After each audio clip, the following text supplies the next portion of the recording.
Corruption is a cancer, is a disease that deprives countries and people in countries of their rights, and also it drains countries of their economy. It misplaces the economy, and it creates problem for people in the country, deprive them of their rights. And I think if Africans fight corruption and they see that their economies are managed properly, there'll be a lot of peace because it will bless a lot more people.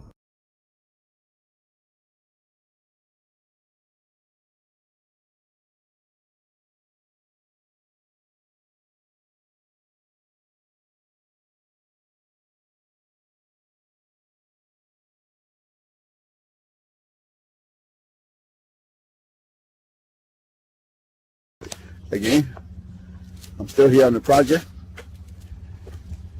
building capacity around my mouth, but I got something to back it up. What do you think? Let's discuss it.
Corruption is a cancer, is a disease that deprives countries and people in countries of their rights, and also it drains countries of their economy. It misplaces the economy, and it creates problem for people in the country, deprive them of their rights. And I think if Africans fight corruption and they see that their economies are managed properly, there'll be a lot of peace because it will bless a lot more people.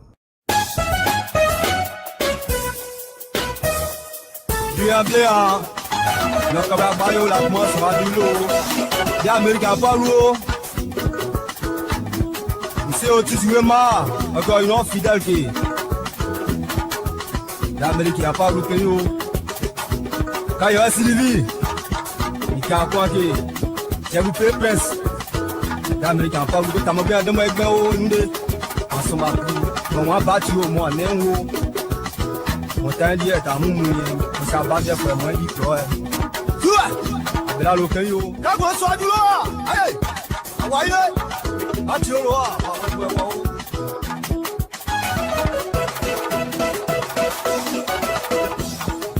Ìyàwó Abela lo kan yo. Níbi tó jọba yìí. Níbi tó yọba. Máa ti sì mọ̀ pé yo. Manager Gigi. Wọ́n pe jamais forcé o. Si tu connais. L'animateur Choco Nosca Yassin de Toyebi. L'homme a tout fait pour Mivito. Aniché les deux. Corruption is a cancer, is a disease that deprives countries and people in countries of their rights, and also it drains countries of their economy. It misplaces the economy, and it creates problem for people in the country, deprive them of their rights. And I think if Africans fight corruption and they see that their economies are managed properly, there'll be a lot of peace because it will bless a lot more people.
Good evening, folks. Samson to Liberian Pub Radio. I want to thank all of you again for this wonderful, wonderful evening. Thank you very much. We ask you to stay with us tonight. It's going to be a wonderful, wonderful show. We have the panelists will be joining us here very shortly, hopefully. But we want to thank all of you again tonight that have been tuning in. We say thank you very much. Thank you. Please share this video as much as you can. Please share this video. It's very important that you share this video for us. We want to thank you very much for all that you have done in support of LPR, specifically the Liberal. Safety. Lord Jesus, we want to thank you again this evening. God, you are my Father who give all good things. I have life because of you, and there is no one like you. I ask that you would deepen the truth in my heart today. My God, give my friends and loved ones freedom to know that you're the best. Help them to know that you are their only creator and nothing on this earth has ownership over them. Thank you. My Lord Jesus, we want to thank you again this evening. We want to thank you for the opportunity. We want to thank you for all that you have done. We want to thank you for the blanket of love that you have for us. My Lord, whatever it is that is happening in every one of us, we ask you to take complete control. Whatever it is tonight of those brothers and sisters that are in a sad position, my Lord, step in. We ask you to take complete control. Bring comfort to those who are suffering tonight all over the world.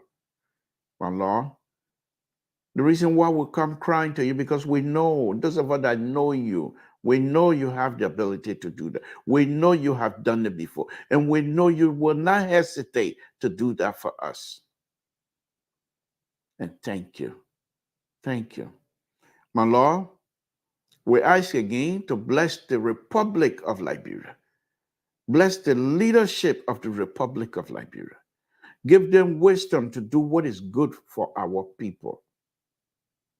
My God, we are now embarking on another subject matter. The election is over. The governing time is on. And with your guidance, we believe things are moving in the right direction. We are now embarking because you have given the leadership the opportunity.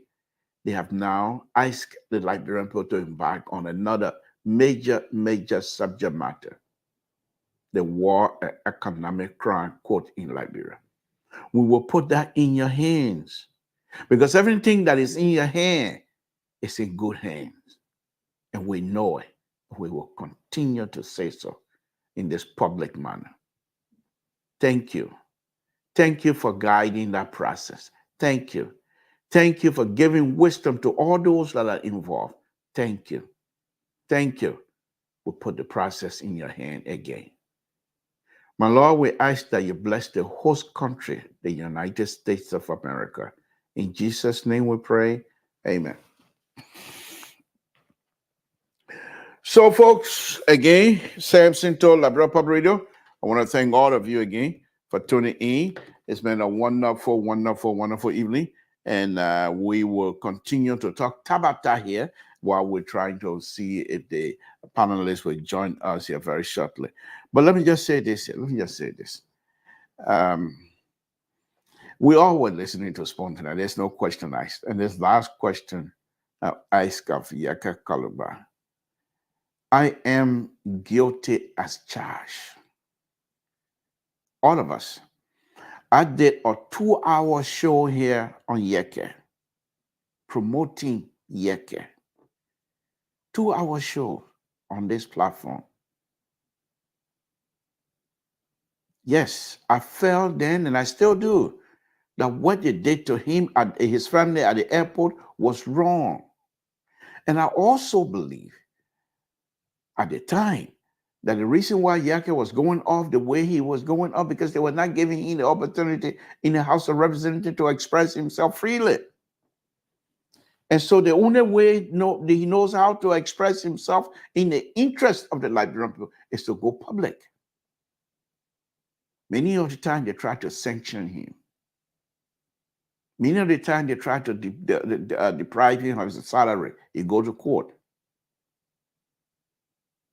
Yeke, from all indication, and from all the time that I've heard Yeke talking, yes, his way of talking is not what I would talk. That's not how I'm going to talk. But that doesn't mean that whatever he's saying about the Liberian people and the corrupt behavior of this government, that it was not true. So we all supported that. None of us were able to. I personally called Yeke. There were some issues that I called him and tried to talk to him. He threatened. He said, the next time, Mr. Toll, you bring it on to me, I will join CDC. I said, please, I want to talk about it again. Why did I not push him still? But because he was threatening to join CDC, and that would have been in my worst political interest. I curtailed. I did not express any other thing to Yeke. Yeke is white, is from my area, from Granjide. He's a decent person. But somehow, I'm not a psychiatrist to sit here tonight to say perhaps Yeke has some mental problem. I don't know. But now that he has turned it on us, what do we say now? The same thing I used to be on the show. Those of you that have been watching me for the last 3, 4, 5 years, it's always been my opening. I said we will criticize, but we will do so with respect. We will criticize, but we will do so with responsibility. And I would say,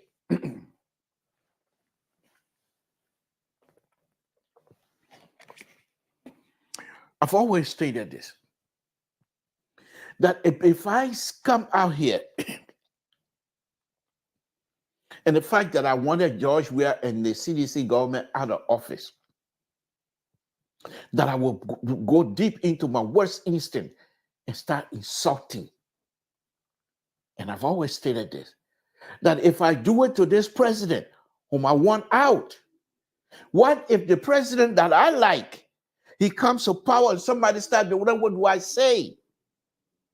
So in that respect, I think I still have the moral ground to stand on, because I stated that you guys can go and review my video, you'll be able to hear it.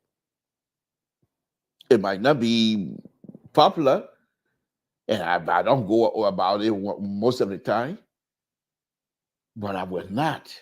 At that time, I refuse to insult the president of the Republic of Liberia. My argument then and my argument now is the president of the Republic of Liberia. If I insult him, I'm insulting the office of the presidency of the Republic of Liberia. And I say, I love Liberia. Look behind me, you see the flag? I love Liberia. It's my country. Why would I not respect the institution that is helping to hold my country together like a glue? And perhaps these are things that perhaps Yeka Kaloba is not getting. And when I was on the same platform arguing for Flanty Kufa to be elected as speaker, one of the things that I was saying, that even though Yeka Kaloba, I didn't know exactly what his position was, but that Yeka Kaloba will have the opportunity because Flanty Kufa will allow Yeka Kaloba, I argued then, will allow Yeka Kaloba to speak from the floor of the representative. He will not be silent. Now honor Flanty Kufa. And my argument then, and it still is, that if Yeka Kaloba is given the opportunity to express himself in the interest of the people he's representing, because don't forget, Yeka Kaloba is in the House of Representatives because people elected him. He didn't come to that representative through the back door. He was duly elected. People campaigned against him. And he won the election. So he is a respectable, honorable member of the representative. So when Yeke starts using some words against our president now, I still have the moral ground to say that I crunch. I'm not going to call Yeke to say this is not the way to go. Yeke going to do this thing here. And if he doesn't stop, it's just a matter of time. If he doesn't stop, first thing, he has to understand the culture. Him and President Waka not the same age, but people from that part of the country will say because of his name Yeke, that put him at a certain position. I don't know that. I'm not part of that culture. But in Crown culture, you don't do that. You will not insult an older person. You will not insult someone who is old to be your mom or your father. You're asking for your own trouble. Many of us were born in the countryside. We take water bottle like this, like the way my children they can do with water bottle. We didn't do it. We didn't do it. Let me bring on Jerry while I'm talking about Tabata. Good evening, Jerry. Thank you for joining us. Many of us that was born in the countryside, they give us water like this. They hold your hair like this and put a hand in the cup and put the water through the thumb, and the water go in your mouth. And you drink water. Your mom will put you on a bike and take you on the farm. When they're ready to scratch, I'm speaking the real Liberian English. When they're ready to scratch farm, they put you down on that cloth. The sun beating you but God is there. Your mother's spirit is there. The spirit of your God, your father and father and father before you is there to protect you. And the first thing in my town, when you insult someone who is older than you, the first question they ask, whose son is this? That question is a big time insult. Whose son is this in public? So I'm not here tonight to say Yeke need to stop or whatever, but Yeke have to understand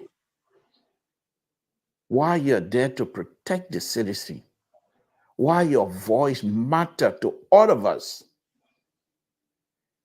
I've thought Yeke will try to position himself, because if Stanton Witherspoon is taken out of service for some time, it is the like of Yeke that perhaps would have been able to carry out more. But with this kinds of behavior, and he's become a talk in a quarter, it's the trust level is not going to be there. Yeke, he has the right to say whatever he wants to say. He's a Liberian. Who am I to stop him? But I think Yeke need to stop. If you're not satisfied the way the government is running, you can go into opposition and state up your opposition, whatever position you have. IQ your Yeke, you can talk. The entire country know you by now. There's no any other representative in Liberia who is more recognized than you. Besides President Weah, Yeke is next right now on the platform, on any platform. And so all I can say to my brother or my brother-in-law, Yeke, this is not going to end well. You got children. President White, when that was happening between you and President Weah, when you say anybody insult me, I insult their president, there was a reason why people were gravitating towards you. Because people saw how unfair the system was to you. They won't let you talk. They shut you off on the floor of representative, live on TV, and people resent those kinds of behavior. And I don't think it's the same thing here. So all that I can say to Yeke's situation, if he's not willing to stop, I'm not going to say anything to him. I did 2-hour shows here on Yeke alone, 2 hours, all about Yeke, nothing else. I got video upon video upon video of Yeke here when I did the show. So that's all that I'm going to say about Yeke, because some of us, you can say, well, you promoted him. People will say, yeah, those who watch the show will say, you promoted him, of course. But but at the same time, though, when I come out to say, I will say to myself that, we will criticize, but we will do so with responsibility. We will criticize, but we will do so with respect. Because if I insult president, I would say then, what happens if the president that I like and people start insulting him? What do I say then? Jerry, good evening. Thank you for joining me. I appreciate it, sir. Good evening. Welcome. Thank you for inviting me. I appreciate it. Thank you. In the state of Rhode Island, sunny this evening. I believe the cold is going. Yeah, it's hot over here in Sacramento as well. It was 65 degrees today, so we are happy. So at least the cold is going a little bit. So we are very happy to have the weather is changing now, so it's good. I don't have much to say on Yeke, Representative Yeke. But here is the thing that we have to take into consideration. See, like the CEO said, I become a preacher. No, I am not a preacher. But Liberia is a Christian country. And I like the way you start your show with. See, anything that happened in the community, people had a tendency to say, "Oh, that is." Hold on, Jerry. Who invited? Yeah, addressing the CEO. Yeah, come here. Yeah, the CEO. It's about to be a right. You don't want to be a preacher? No, I'm not a preacher, but you know what? Liberia is a Christian country. So I Oh, just we want to. invite you, Jared. Did we invite you? Well, Nobody invite you you. want to start talking like a young babies here? Y'all were talking last night. I was saying, oh, let's see, y'all bring it on tonight. No. I just want to make something clear. You see, Go ahead. we'll have a tendency to say, "Oh, it is my right. I can do what I want to do." But no, that is not true. Whatever affects you in the community affects the whole entire community. And I like the reference you made, or mine support about especially some of we are indigenous from where we, and you know, we went through it. But here's my point. Whatever happened in the community affects you. Like when somebody died in our town, in our village, nobody go on the farm. When somebody get hurt to make farm, nobody go on the go and the crew will come to your village or to your farm and help you to brush your farm. One day. That's far in the community in our quote unquote civilized society. When something happened in the community, the police step in because the police want to control the crime that do not spread in the community. And in these situations, we got to be very careful. I understand Yeke, the attitude, reason bad known to himself. Like you alluded to, or one of those, I think I wrote an article about it. The way he was, I think he was arrested or no, when they towed his car. Mm-hmm. I think it was June 17 or June 6 June 7 demonstration.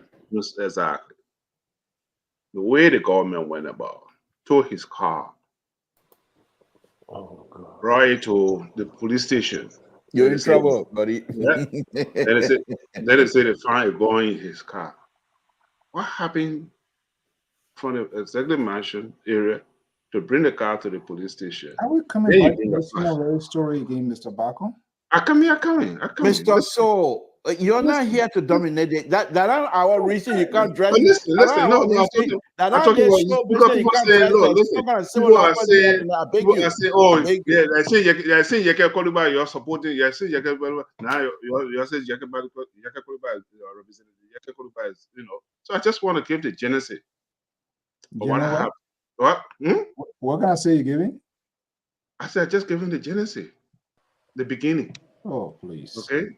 So Yeke Koruba issue is different from Wagad administration to that of we are administration.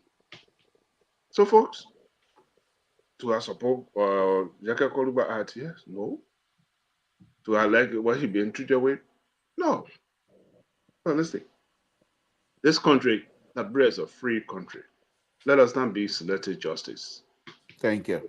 Oh God. All right, Mr. So, thank you for joining us. What's on your mind?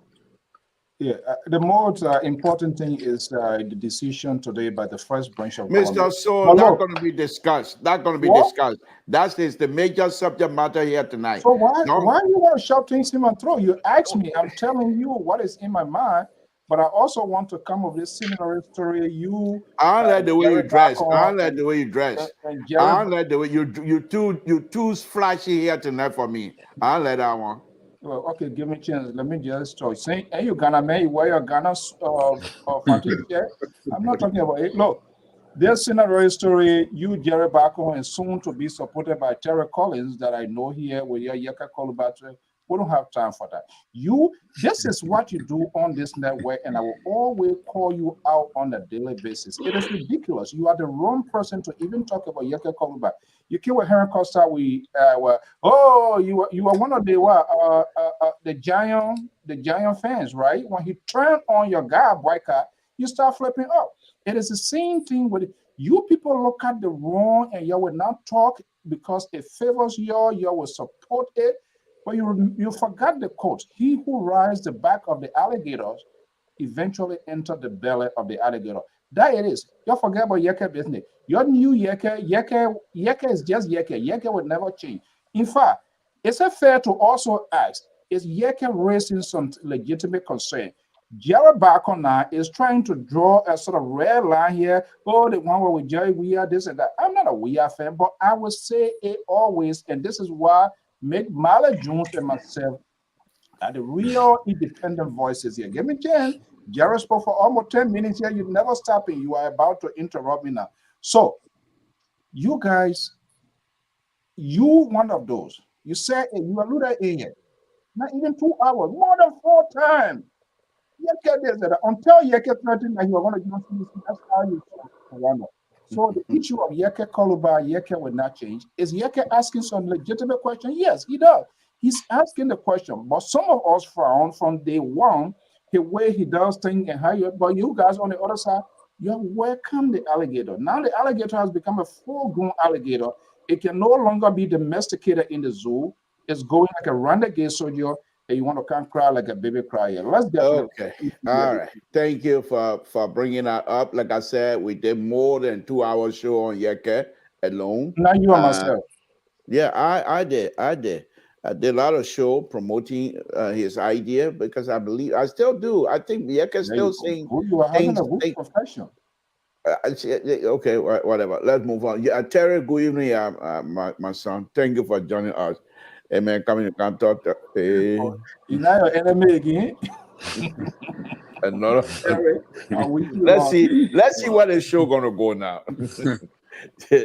Terry, thank you for joining. We appreciate it. Yeah. I have a specific topic here tonight, which is the resolution from the Senate on the War Crime Court. But I will ask you and say like we always do here, which is a tradition, what's on your plate? And then we can go on with the conversation. Go ahead, Terry, what's on your plate this evening? Oh, yeah, it's just the same thing everybody is talking about. I heard you talking about the asset recovery team yesterday.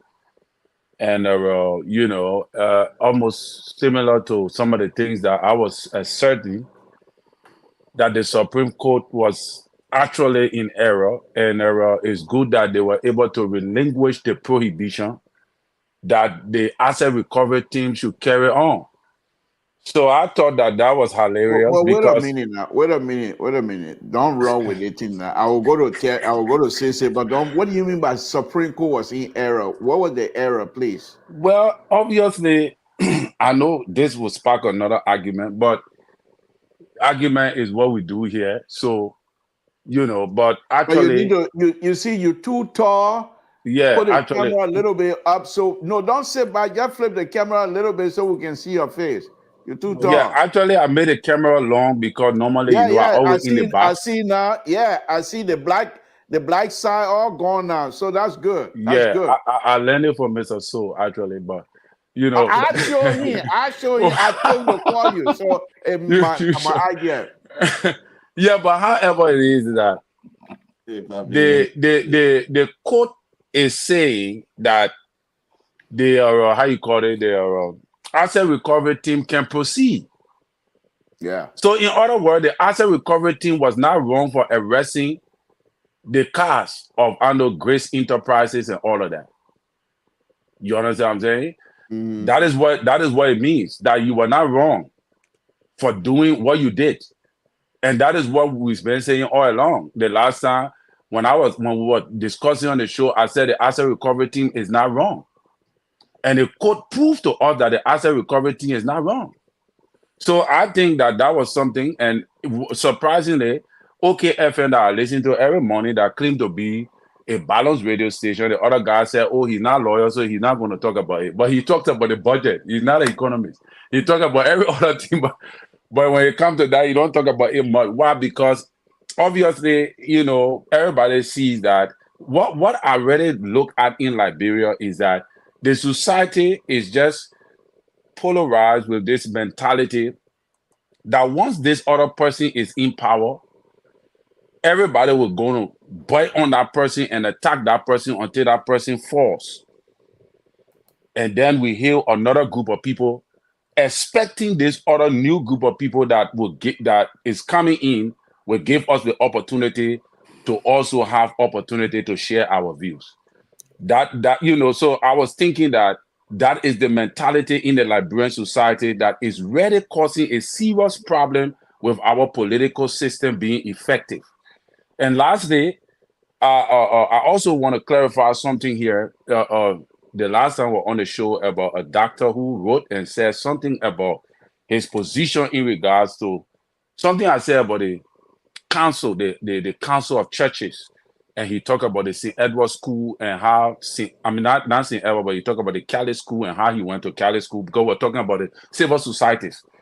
All right. And I made a session on the council of churches' position in the political landscape of Liberia, that they were not really doing well under President Weah. I was not really referring to the good that the churches have done in and around the country. I was referring to the situation where it will have the likes of Bishop Pakala Francis, Marco Francis, because I myself went to Catholic school. I was in St. Edward from 6th grade to 11th grade. St. Edward's in Logitan. We built St. Edward, so I went to Catholic school. So I cannot denigrate the work of churches in Liberia that have impacted the society through educational purposes and other purposes. But what I was saying was like, look at the likes of Bishop Marco Pakala Francis during the Chancellor-led regime. The things that he used to say when he speak, the whole nation tremble. That is the role of the church. Why? Because the churches play a major role in the Liberian society, because Liberians are Christian. We got a Christian culture attached to our culture. So when the churches speak, people listen. So I thought that I just wanted to make those little clarities and, small things and Thank all you. of that. Yeah. Thank you. Thank you for clarifying that. Sister, good evening. Thank you for joining us. Let's hear what's on your plate before we jump to my major subject matter here tonight. Yeah, how you doing, everybody? Since we're clarifying stuff, Liberia is not a Christian nation. Liberia is a secular nation. Yeah, I didn't say that. I didn't say Liberia is a Christian. Well, let you talk now, Terry. Let you just say. When you speak, they don't put down the talk. Okay, sorry. Challenge you. Sorry, bro. Because when you finish speaking, you just gonna offering you gold. This is not we can call that C2. I know. And you just talk about the dissonance in that people can go to pastors that will chant and say the holy oil, and it's good, and the pastor poor, you think you'll be rich, but when you go to the country doctor, the in the village and say, oh, that may point can make you rich. But the dissonance don't see it. Let's move on. This is a guy like trouble. But that's the point. One of my men said, if your pastor is a broke or unemployed pastor, that's a welfare pastor, throw it away. Having said that, you see the trouble you bring to the table again. But anyway, go ahead. You're not gonna get you out there. The last time my pastor was here, he said, man, you've been doing that to the point. I've been thinking, you see, I don't know how to get the chat. I don't get my money out there. But on a serious note, it's nice to see all of you. What's on my plate is exactly what the Liberal was talking about. The war crimes, the war and economic crime code. And I'm particularly also, I want to eat crow tonight. Small, not a lot. Hey, Dr. Jones, your cow. It's small. And I say big, and I said that big crow, small. My man, crow that crow. Don't come polish anything here. You either eat it or don't eat it. And the young people crow. I mean, if I crow egg, I can make it. I haven't eaten regular crow yet. None of the old people who But here's the crow. I still have some fundamental issues with Speaker Councillor Funati Kofa based on his past. Right. But I think he's redeeming himself in my face. And I think I can at least try to ignore the past to look at his present and see what he's doing now and see that criminal justice is for correction. What correction is he doing? And I'm saying this to say, Funati Kofa, I was never one of your fans for you becoming a Speaker of the House. My uncle Thomas Fala was never one of your fans for you becoming Deputy Speaker. But for the House leadership, with all of the to come up with their resolution that they first even passed before sending to the Senate, my brother, I owe you an apology. I think you've turned things around based on what we've seen, and we hope you continue to lead in that way. There was less chaos. There was not much noise about it. You whipped the vote behind the scene. You got a vote, and you sent it to the Senate. And in the House of the Elders, Madam Yombli Kanga Lawrence has shown to the Liberian people that this is not going to be talk as usual. They did their work behind the scenes. When everybody thought things were dead, they didn't come in the public to keep fighting it. They did it behind the scenes, and they got their votes for the Liberian people. So for that, I want to say the House of Elders have earned some respect from me. And Funati Kofa, let me put some respect on their name. Speaker, Councillor Funati Kofa, and Deputy Speaker Thomas Fala have earned some respect from me. I want to put that in the space before we go any further. Because the members stay on their neck. So if they do something good, I got to give them credit for what they're doing so far. Thank you. Thank you. Before I go on, I'm glad you brought that up because I was one that was on this platform here, arguing. Not only Funati Kofa being a friend, or Speaker being a friend, but we have a group of friend circle. And Funati is one of those. And so I gave you one story. One time about the year Ada died, Ada Lawrence, the late Ada Lawrence, who also happened to be our friend. So when I went home, he invited me, but I said I didn't want to go to the Capitol building. So they came down, picked me up, and went somewhere behind, right where this young man, this singer died, with his right opposite the how do you call it, Maria City Hall. They have a beach restaurant over there, and a plate of fish that these people bought for me was $25 a plate. But anyhow, when we were there having the conversation, and Funati Kofa, from all indication, I knew what he was all about. It's about Liberia. And but at that time, he was not a representative, and everything that was being in a conversation we were having all about how to move the country forward. And they see Yeke Koluba were part of that conversation. They see Akara Gray were part of that conversation. And of course, I was the older person in the room at the time. But they have conversation. I've just been listening to him and listening to each of them. I thought that Liberia were going to do well. Yes. And so what you say here, Yes. Sise, is quite correct. Welcome, Dr. June. Welcome, Dr. Jones. Mr. So the Liberal, please. Tonight we want to have a nice program. So, but anyhow, Sise, I used to interview Funati here a lot when we used to have an internet radio before it went on to this type of platform. But whenever Funati was to come to America, we always have it. When he was chairman of Liberty Party, we had conversation a lot. So I know who he is, and I know he has the heart for the country. But thank you. It's not a matter of eating crow. As a human being, you evolve. When things change, and you know the sincerity with the change.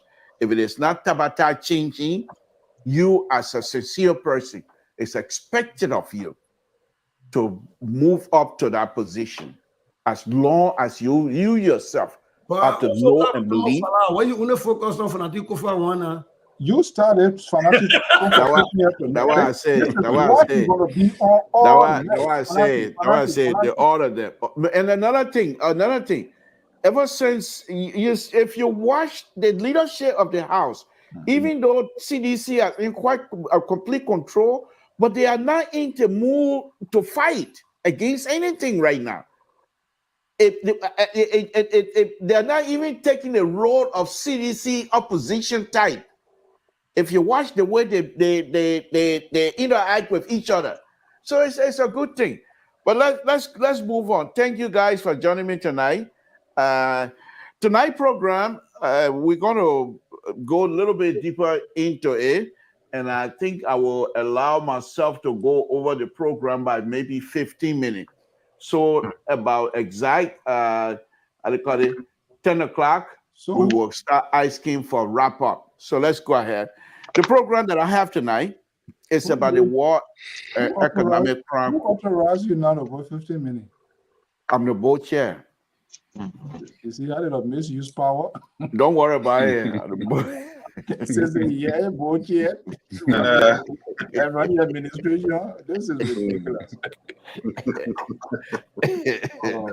Like the Jews? Yeah, we are. This is the new Liberia. This is the guy who is calling for transformation. See how he tweeting and changing things around. Well, let me ask a question. How Mr. Solar acting the CDC when he's not in power? So when you're leading the program, you can pack my papa, he can't talk nothing. But then leading you, we want to come and start in trouble. But I told you it's an undercover sedition. they can't hide themselves. You know who he is. Say you're not correct. I thought you were good man, but you do. You're not correct. All right, guys. Let me go ahead and introduce the show. Thank you, guys. Those of you that are watching, please share this video as much as possible. So the War Economic Crime Court was signed. The Liberian Senate finally signed joint resolution for the establishment of War Economic Crime Court. Okay, but the thing that I want us to go into here, they said the document said the joint resolution, the extraordinary criminal court to be established shall be known as UN-backed Special War Crime Court for Liberia. And they have the name there, SWACO. I don't know why they don't call it SWACO or something like that. Anyway, okay, so to prosecute those who bear the greater responsibility for war crimes and crime against humanity committed between the period of 1979 to 2003 under Article 334F, I believe is the Constitution. So let's start from there. Let me go to Jerry. Jerry, I know you've been reading this resolution as well. Somebody else is here. Okay. Mr. So, once we get to the number we can make, then you're going to have to take control. But until then, I can make it. I'm in charge. So, but let's start with you, Jerry. To be honest with you, I've not gone through the document yet. Okay. Well, give us your fastest. I mean, you someone who support Wakai has to be intelligent. There's no question asked. So give us your intellectual step from your intellectual position this evening. You know, like the statement you just read from 1979 to 2023. That is important because I don't mean to interrupt. That 1979, the guy is scare me. But that's what they don't count horse. Some are in the Tabata. Well, you know, it's interesting. It's interesting because you see now we are put a time limit on it. You know, from 1979. You see, when you're doing a criminal investigation, once you put a statute onto it and put a limitation, that's also tie your hand because we're not going to go below 1979. So, I mean, I'm willing to read the document. I don't have the time to read it today, but I think we are heading in the right direction. The Liberian people are yearning for the war crime court. I'll see what happened. The Senate has passed the resolution, and Liberian people are yearning for it. And that's why they are sending their representatives and senators to do the work of the people.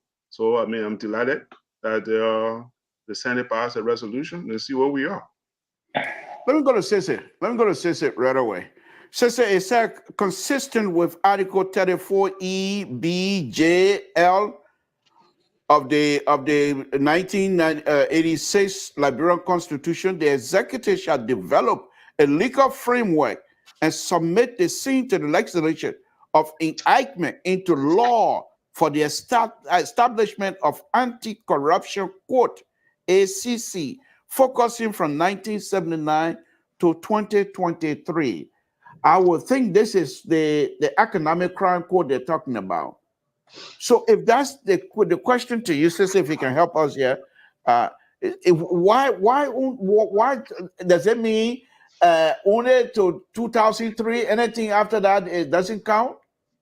Well, no, I think they're setting the baseline from, I think 1979 is the most important part. But I think the 2003 got put in for people to understand that it's not just going to stop with the judge, we are government, that it's going to continue up to this and up to this current the current government, because I think they should have some share in there. But look, why I'm happy about the establishment of the War and Economic Crimes Court, I also have to pause that 1979. Why 1979? I understand we got to stop at some date. What I will hope is that leaders will not just pass the law and don't bring the citizens along to understand why 1979. And then that also there be a framework.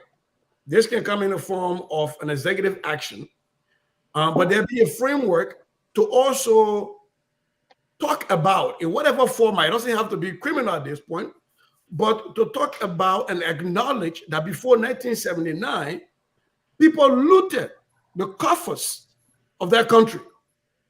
People amassed wealth to themselves. And a lot of those wealth are generational. A lot of people looted national coffers, built buildings, leased those buildings to the government. And a lot of their children and grandchildren and great-grandchildren still benefit from state-sanctioned looting. So why it is okay to start from 1979? I will hope that in order to show to the Liberian people that this is a holistic approach, but we have to start from a number, that we also acknowledge the harm that was done before 1979. Even with the war crimes, we have to also acknowledge the actions of the Liberian Frontier Force, the action of people who were tax collectors, collecting hair tax and tying our people in the sun. Yes, we can carry them to court, but there has to be a way to acknowledge that.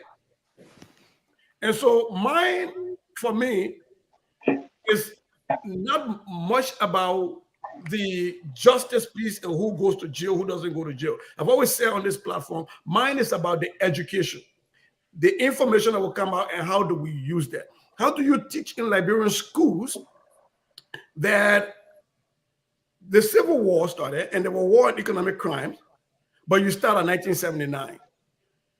How do we not acknowledge from 1822? I don't care if you want to go back to 1759 and talk about, I don't care who, Matilda Nipo, a very small woman who physics has shown that could not fire a cannon, who fired a cannon, nevertheless, to kill a lot of indigenous people. And we celebrated that for many, many decades. And so, yes, I'm excited that we are on a good path, but mine is that I will hope that we don't just sweep everything before 1979 under the carpet. Having said that, like I said, I'm elated that at least we're to hold people accountable. And I will close by saying to my brother Terry, all joke aside, I just always be pulling your legs when we do the religion thing. I love you. You're a good guy. This is to mess with you, so it's nothing personal. But I've pulled your legs so many times. I need to let you know that we're good. Yeah. So, my man, I know you, my man. So I know you're a political giant. You let trouble. So let me go to Terry, then we'll come to Mali's, and Mr. So is not here now. I'm not too sure how long he's going to be gone for. But let me come to you, Terry. They also giving power to the government to find money, and they were specific in who and where the government should go and find money. Now the question now is, if this thing become law and the government go outside of this framework in terms of finance solicitation, and they go outside of it, what will you say then? And then I'll come to Mr. So immediately after that. Well, I think it's just a resolution. You know, a resolution is almost like it's an act that is just a determination, a statement made to determine an act, all right, that will become legal. So the resolution is not legal yet. So, it's just something that they're trying to say, yes, we want this thing, all right? It's an awareness act. So it's not binding yet. So they cannot be determining as to where government need to look for money and all that kind of thing, because it is not yet a law. But they are making recommendations as regarding if this thing is finally established into law or it become a law, these are the processes we will want you to do or to follow. Now, it left with the act to determine that. But as it stands, I won't say that, the government will have to go along with what they are trying to project or what they're recommending. All right. The only problem I have, I listen to Barney. I know James Barney, the senator from Maryland County. And he raised some valid point from the Constitution. He read two articles from the Constitutions that made him to not fix his signature to the process. And I think he had a valid point, because his argument was that if we would do this thing, the Supreme Court have to be the Supreme Court have to be the originator of the process. And if the Supreme Court does not originate the process, then he cannot support it because it will be going against the Constitution. That was his position. And I think it was a fine point, but then again, from what he projected, I don't know if the video is out, as I know the video is out there, but from what he projected, I think it can be argued. Okay, we'll come back onto the minute detail of this here. So we'll come back to them. We'll argue. But let me go to Mr. So, and I'll read this. Mr. So, please. I'm reading this. The joint resolution further that to jumpstart, and this is I don't know how they come about this, but this is very interesting. To jumpstart the renewal campaign for national reconciliation and healing as the final phase of Liberia recovery process, the president shall implement the following recommendation of the TRC. Offer apology on behalf of the state to the many victims and the people of Liberia in general for its role in the conflict and the injury and losses sustained by individuals. It also called on the Liberian government to work with United Nations. But another thing I want to also point out on there, they said that the government should also find me let me take it. This is out. Okay. To find me to pay people, those who were affected, the community that was affected the most. So that was something that how did they come out with the civil war to say this other community is affected more than the other? But can you address that for us, Mr. So? Unfortunately, your question is landing on the wrong soil, because I'm just not into that stuff here. Look, these people are trying to be in multiple places at the same time. They are the first branch of government. The executive is a branch of government by itself. They need to do their part, and it is within the purview of the executive branch of government to determine its direction. So I see a sort of fine game or try to play here, and this is, look, these are two branches of government. They should have their part. Cesar did mention something, and that's what I want to kind of jump on. I'm not after those sort of tabata. They should do their work. It is what we pay them for. It is not within their purview to tell that they can make recommendations. And this is what our politicians can do, because when you, as a first branch of government that should provide check and balances on the executive, and you begin to make recommendations, those things can be done behind the scene. But when you make it public, if the executive, if it goes wrong, how you want to hold the executive accountable? How you going to bring them into questioning? Because you are advancing your idea now for the executive to tap into your idea to either make it a policy or get it to be implemented. So if they, like the leadership, we know the leadership of especially the upper house is in full support of the administration, which is okay. You can have those sort of conversation behind the scene, and you do not necessarily, as a first branch of government, to throw it out there, because that just in itself too seems to kind of like interfering into the work of the executive branch of government. I don't really agree to that. But what I really want to go to, and hopefully we're going to come to that, was because I've been talking to people today, what we saw happening, the bizarre twist. What is inside with Senator Prince Johnson now? Because he seems to be, it's everybody's assumption, he seems to be the devil, to be the Goliath with this whole thing here. I don't see it. I forecast there might be some surprises. And if those surprises comes in when this unknown court, this court that we all yelling, screaming, waiting to take place, if it began to take its course and people began to call in for questioning, where you have to find a lawyer, where you have to either let your job go, we then to validate the actions of those courts as well. Remember, Prince Johnson, how old is he now? He's like, what, 70 something now?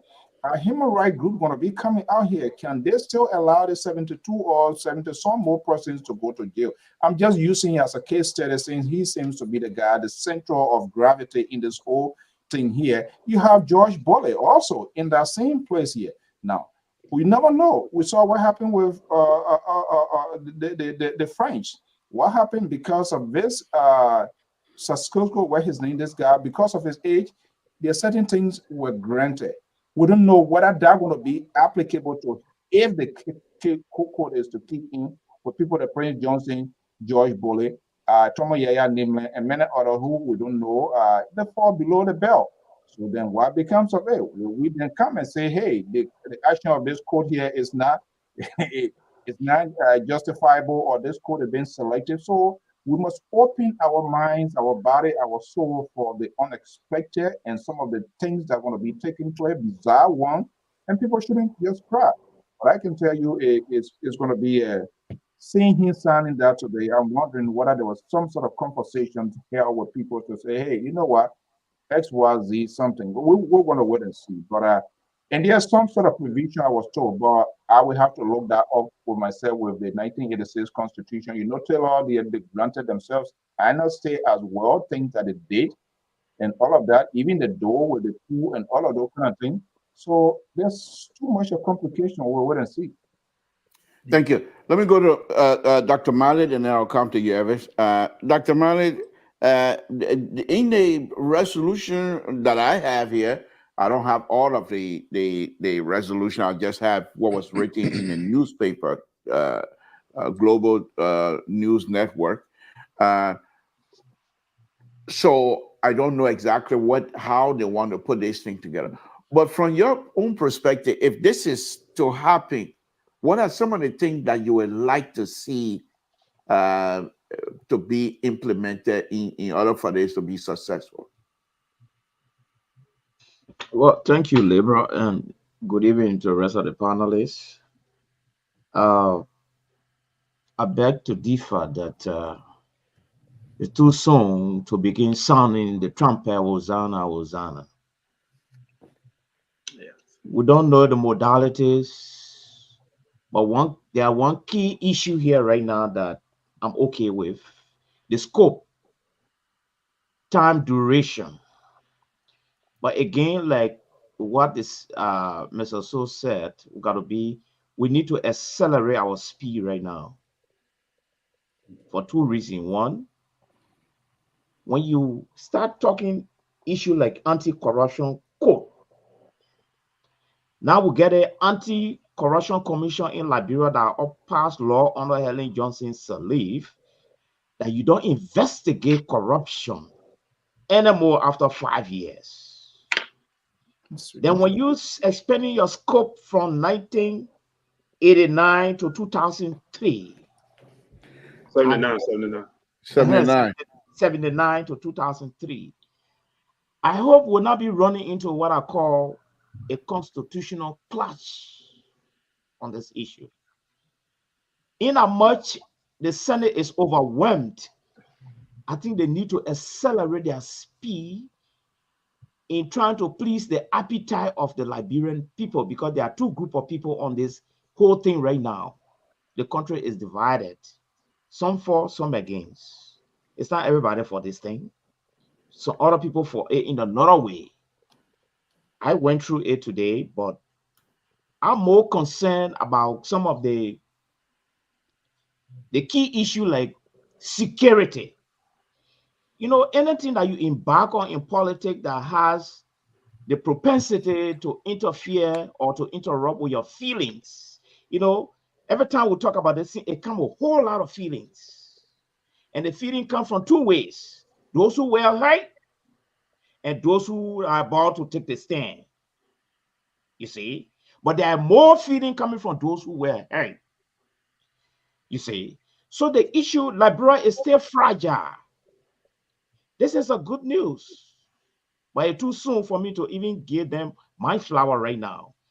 Because with the anti-corruption thing clause that was passed, first time in the history that I have seen a government put cap on corruption. After this time to this time, you can't talk about corruption again. People are free. My first time seeing that. So I don't know how you're going to work up with the anti-corruption commission in the whole thing we're about to address. So as the rest of the panelists said, I'm waiting to really see the modality. I'm waiting to really see the security aspect, because security is needed for this thing. So it's not just got a pass, yes. So I want to put my card to my chest, at least for now. Thank you. Let me go to Evis. Evis, even though we are Liberian in the diaspora, but we are not removed from Liberia. Liberia is always part of us. They can classify or whichever way they want, but it doesn't change anything. What would you like to see the role to be played by the Liberian diaspora? And we're just speculating at this point. If this thing become real and they were to say we want Liberian diaspora participation, what are some of the things that you would like to come from the Liberian diaspora in terms of our own contribution? You're muted. Check it, Mike. Yeah, thank you, Mr. Tool, and hello to the other panelists. I don't know how you're muted because you come from Minnesota. You're Minnesota politician. People can't trust you. Look, I was so excited. That's one of the reasons I was anxious to jump in. But I think having heard some of the panelists and what you read, it kind of quenched that excitement a little bit. And the reason that is because, you know, the TRC made two recommendations. We can either go down the line of retributive, justice or restorative justice.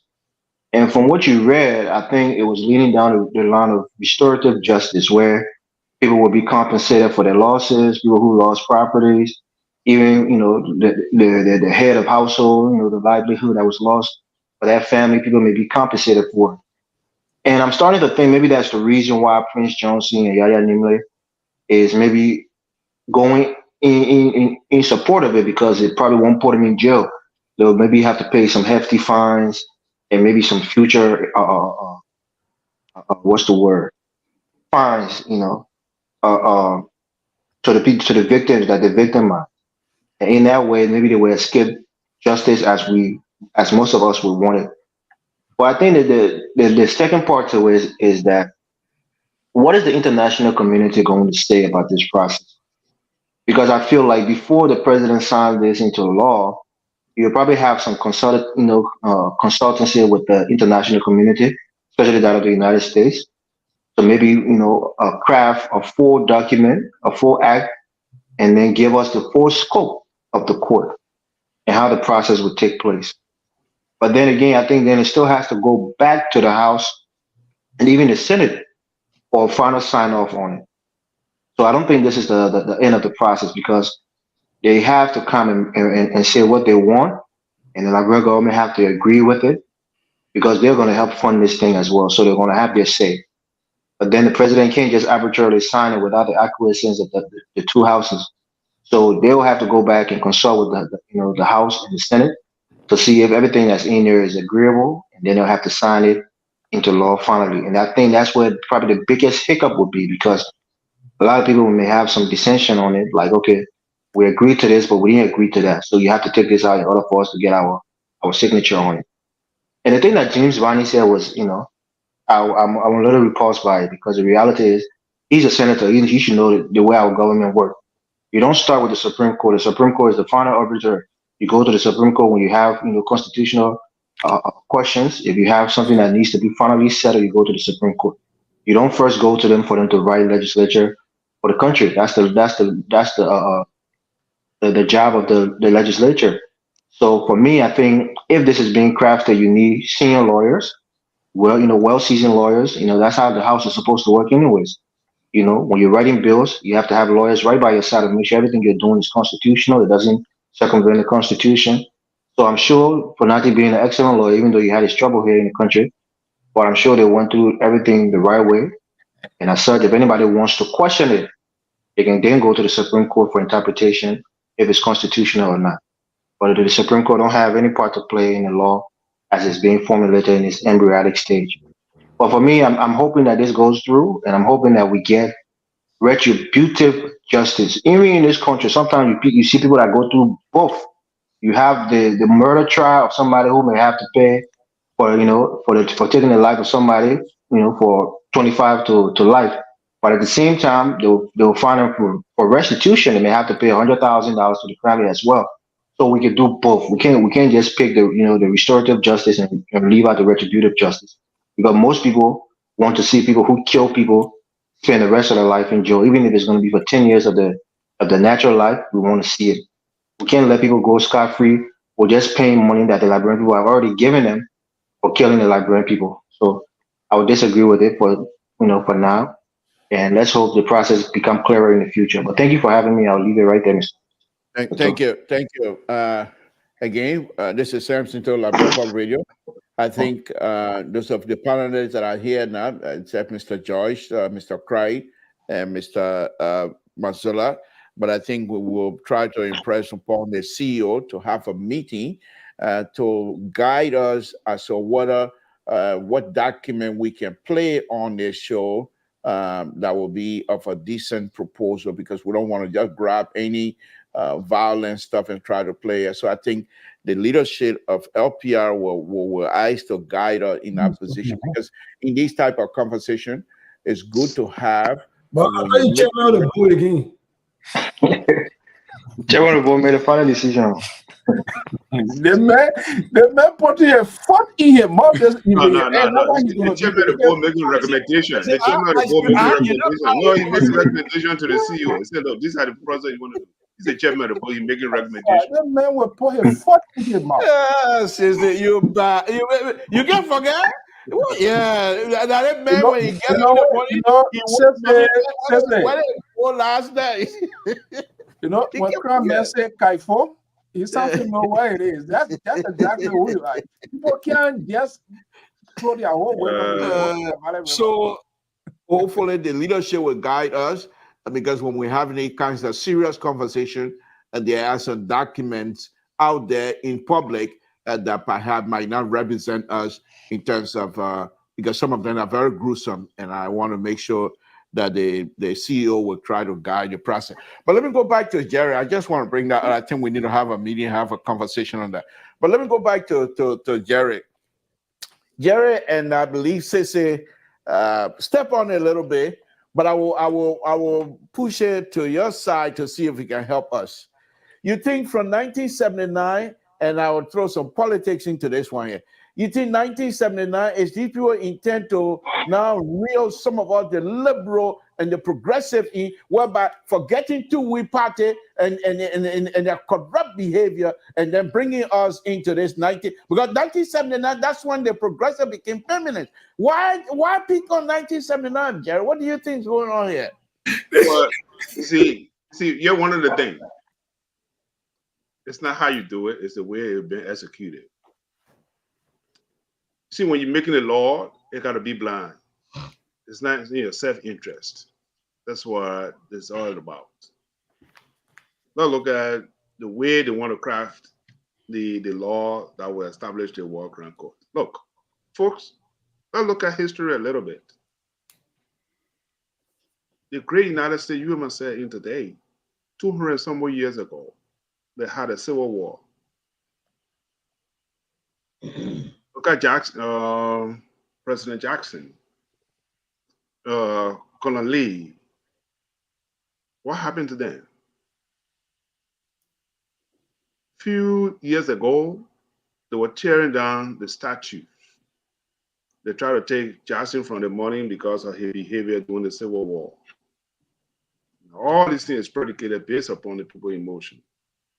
You know, my brother, Dr. June, touched on something. He touched on security.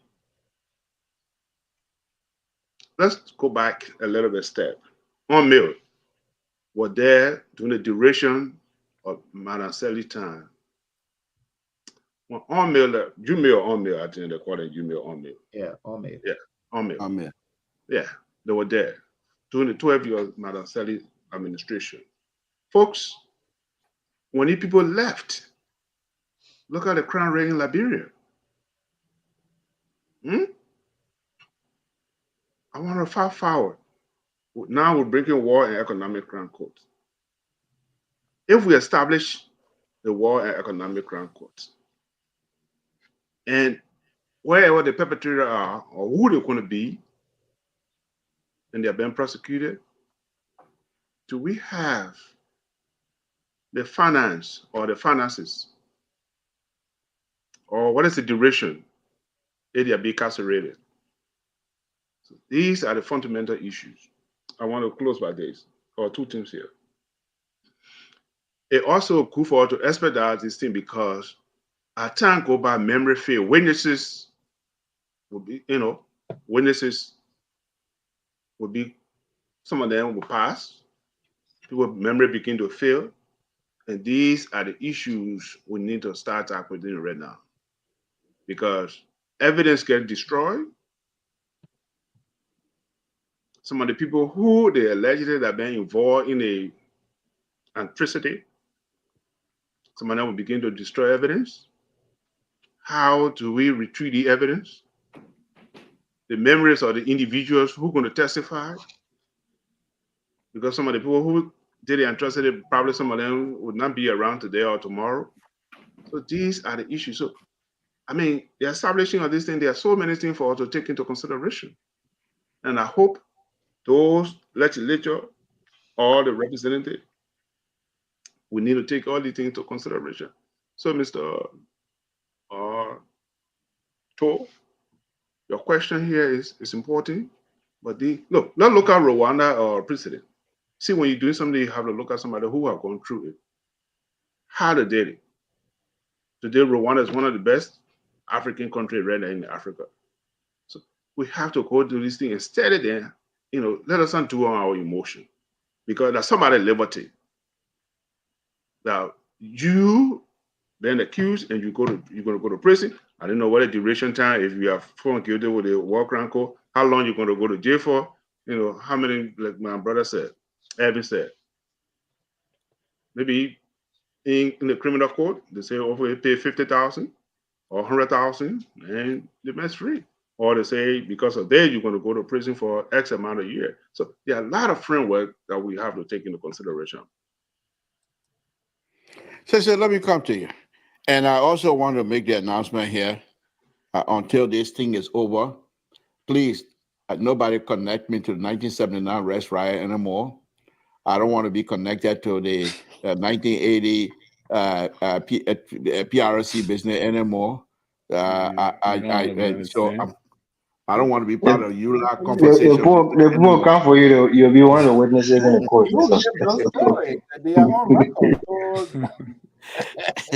So let me come to you. And the reason I'm coming to you on this one is because you seem to be a very straight shooter. Anyway, we all are, but you specific.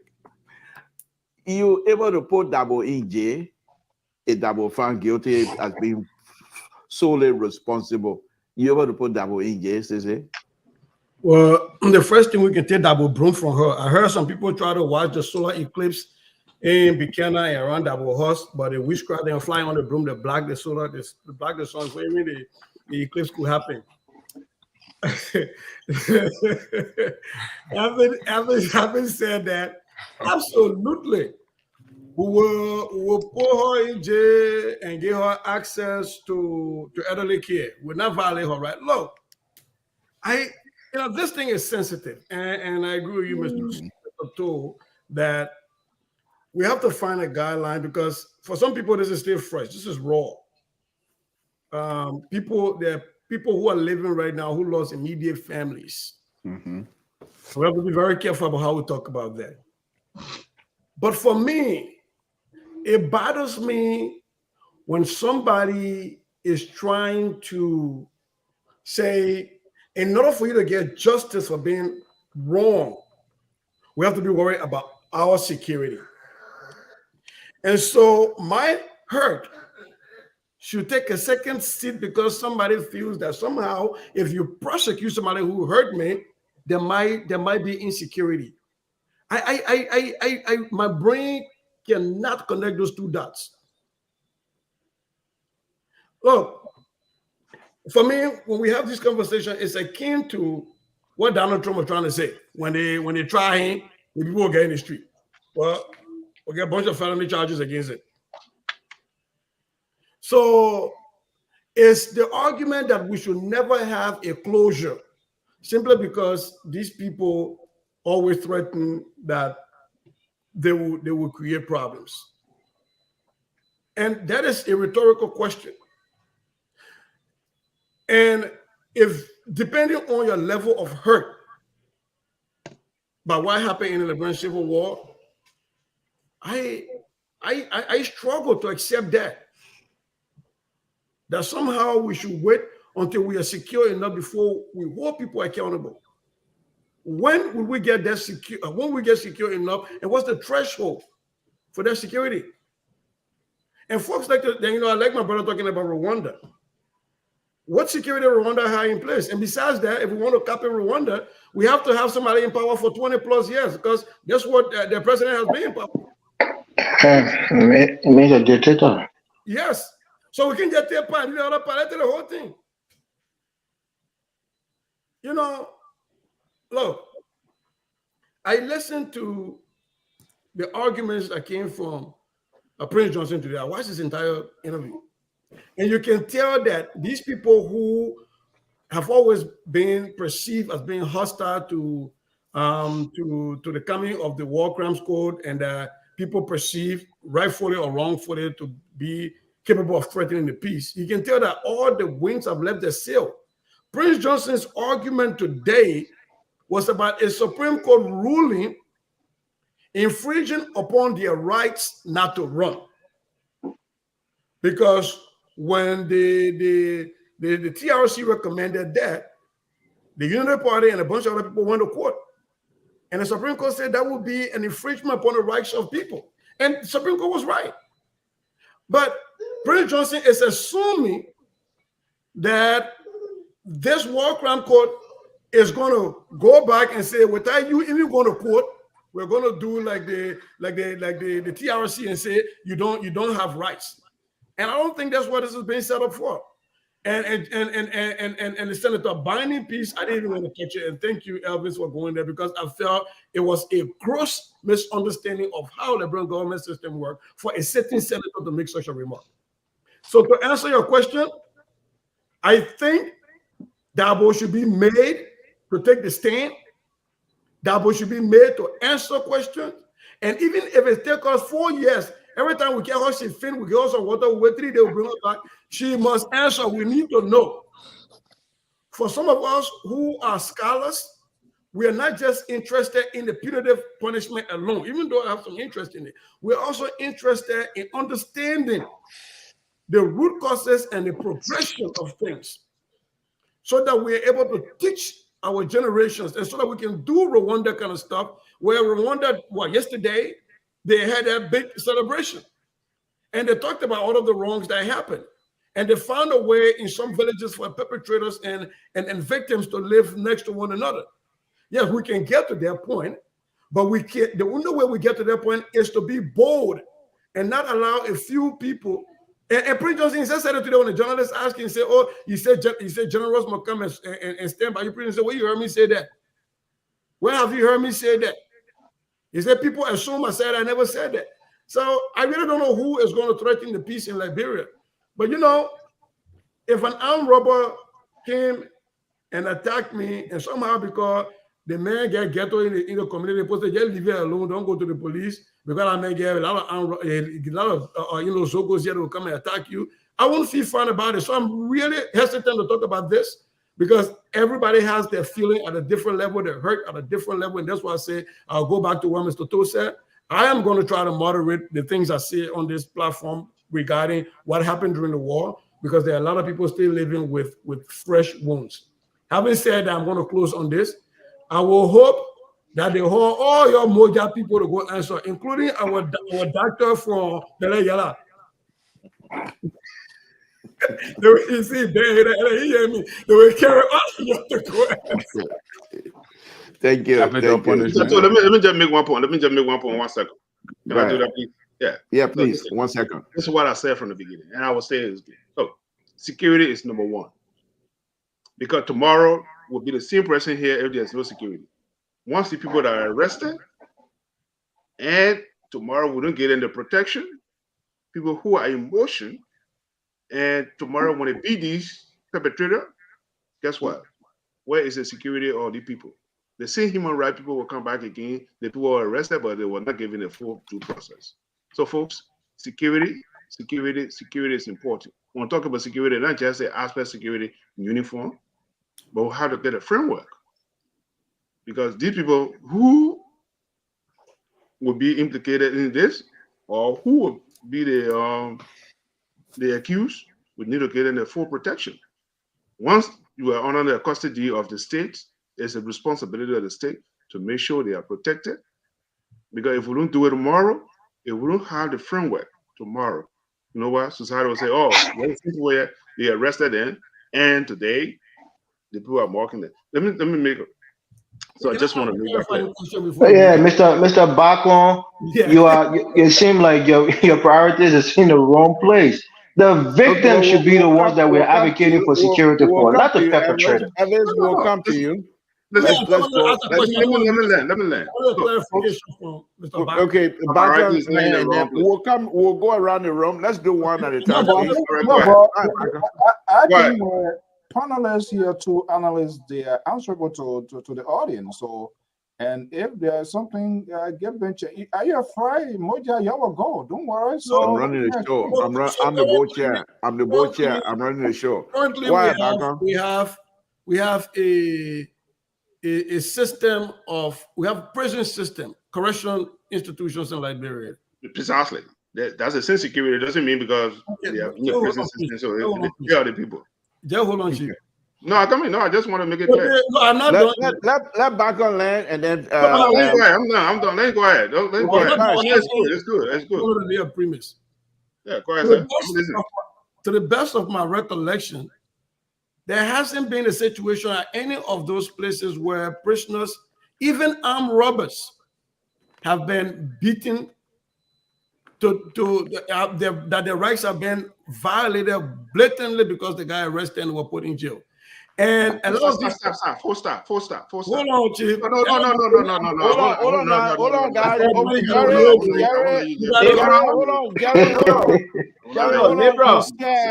Gary, you said he can go on. Cross-talking cannot consume the platform time. I mean, everybody. Okay. All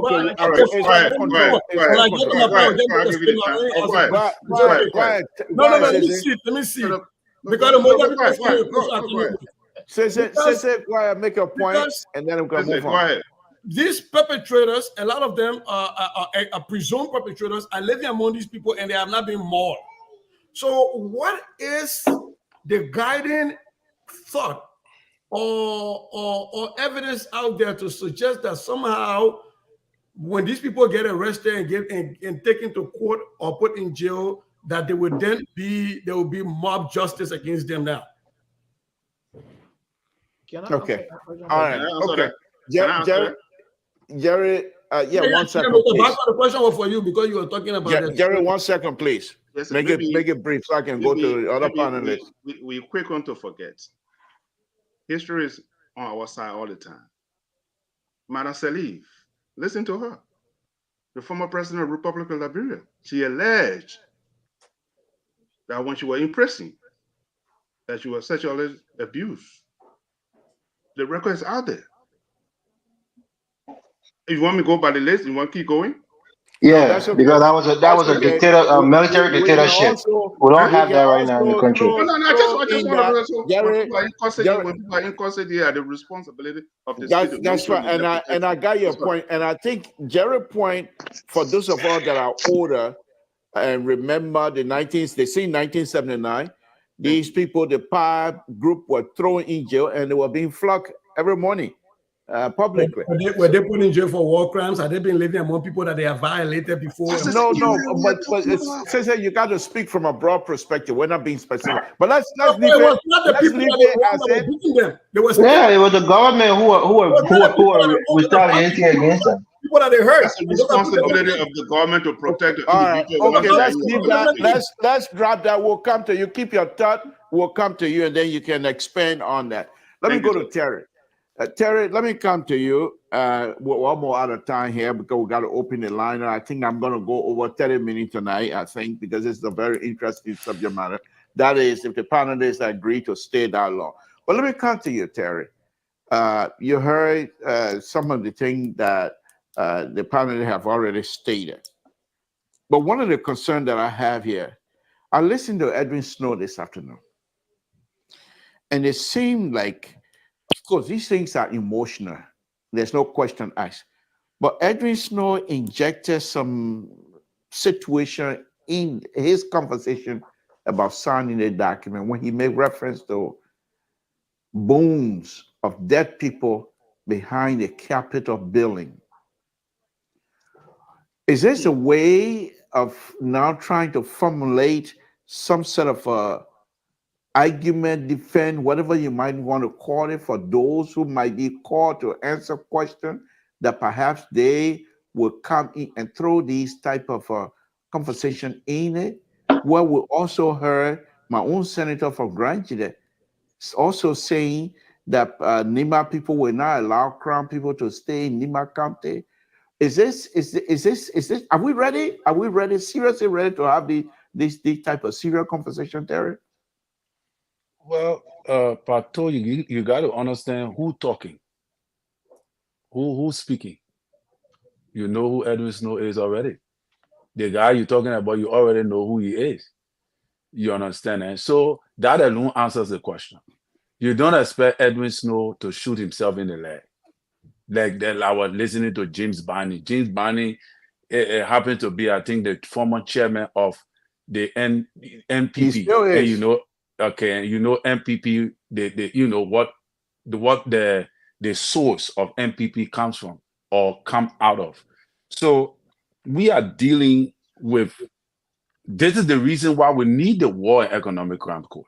That's just the reason, because people that have been involved with all these things have walked with impunity, and they have been rewarded with the best jobs in the country, thereby holding our economy hostage from moving forward. So bringing a closure to all of these kind of things, I believe we release our weight. But there is something Mr. Mali said that is very, very important. The War and Economic Crimes Court or the War Crimes Court cannot be initiated without laws being impealed. And when he said that there are laws constitutionally that restrain any other law from persecuting those that have exploited our country resources through corrupt practices, there are laws that restrain them, and only in the scope of 5 years can they be persecuted. So in order for the legislature to enact a law that will be effective to establish the War and Economics Crime Code, there are laws that have to be impealed. If not, the law for the economics, and that is what I expected for some of these lawmakers to be arguing about, because they went in the house to practice law. They went there to do law work. That's what they went to do. I'm not a lawyer, but they went there to interpret, to make laws, because the first branch of government, which is the legislature, is there to make laws. The executive enforce it, and the judiciary, interpret. So it is their binding responsibility now to be arguing on the foundation of what the Constitution say. And that is the reason why I talk about some of the things Barney said. Now, whether if Barney is right or wrong, it depends on who is going to interpret what Barney is saying. Because only the Supreme Court can interpret what Barney was reading. Are you understanding me? Even he himself cannot fully give us the full interpretation of what he was saying. So that is why I said it can be debated. But in the aspect of security, I think we need to consider, reason being, for several factors. Those who are going to come, right, up front to say, yeah, they person did something to me, the other person did something to me, they have to be protected. I don't know if any one of you watched the video of Joshua Bly that I put in the chat room a few days ago. Joshua Bly said in the open that those who threaten his life, warlords who threaten him, are you understanding me, and other warlords were preparing to have a meeting with him. And he was going to end the meeting, but he did not end that meeting. And he said some of those warlords were coming to him to tell him sorry.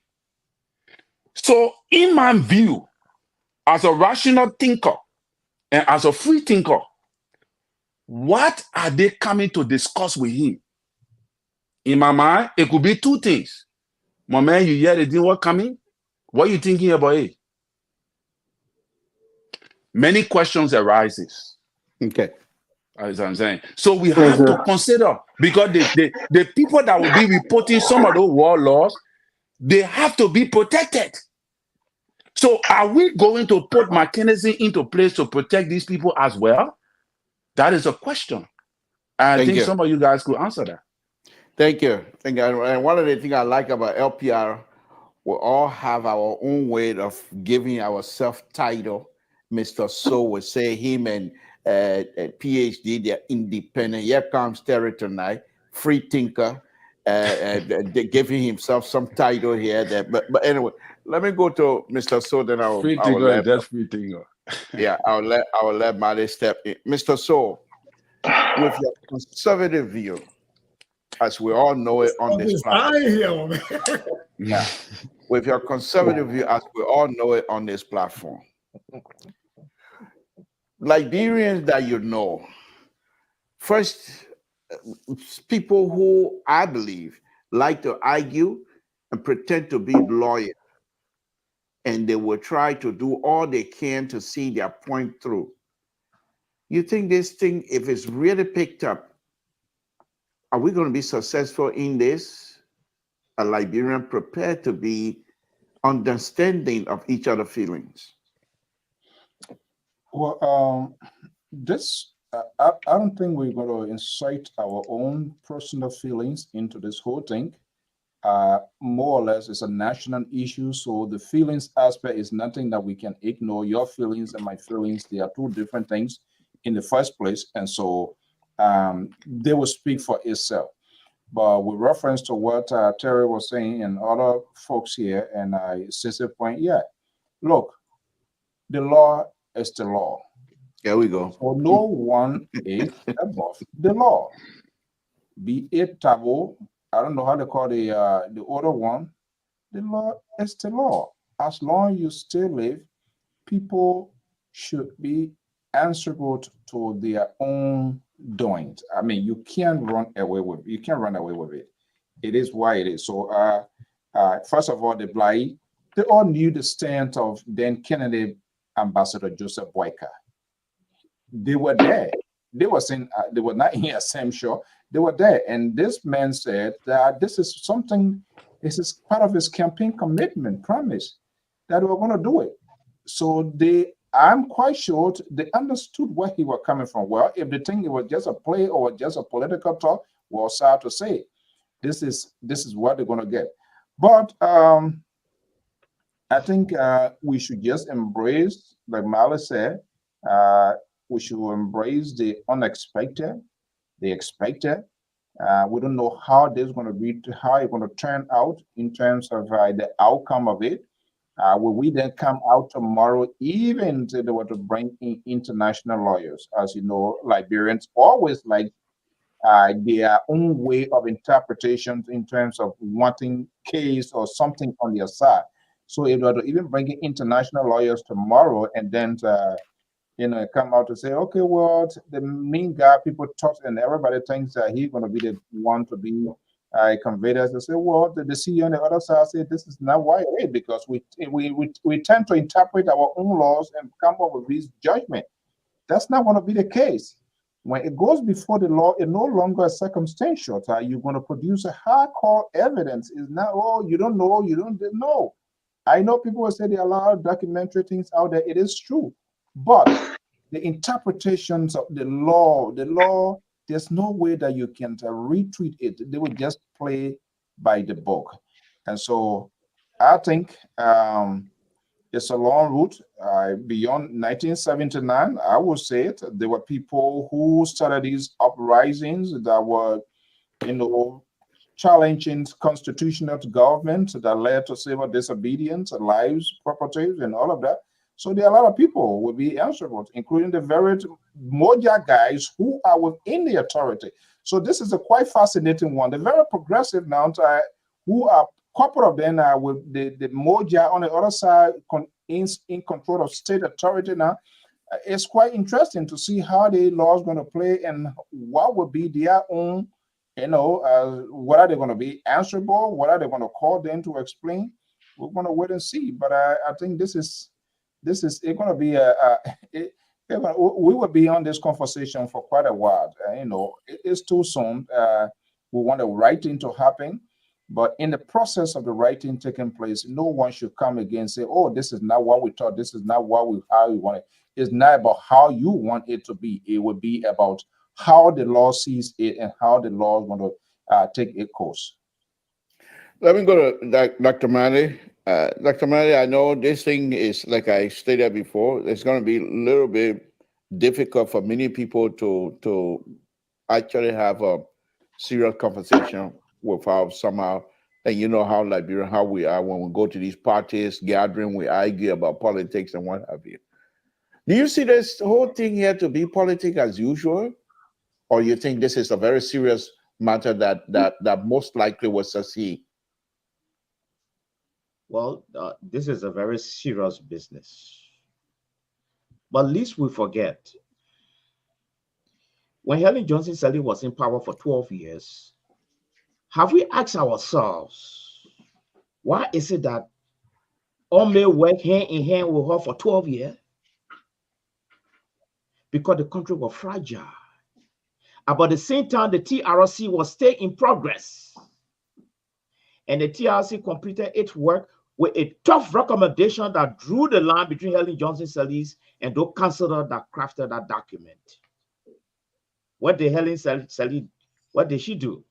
When it was sent to her office, she cleverly sent an article or the document to the Supreme Court, and Kabina Jenny picked on the one recommendation there, the 30-year recommendation, that those who took part in the thing, they shouldn't hold office for 30 years.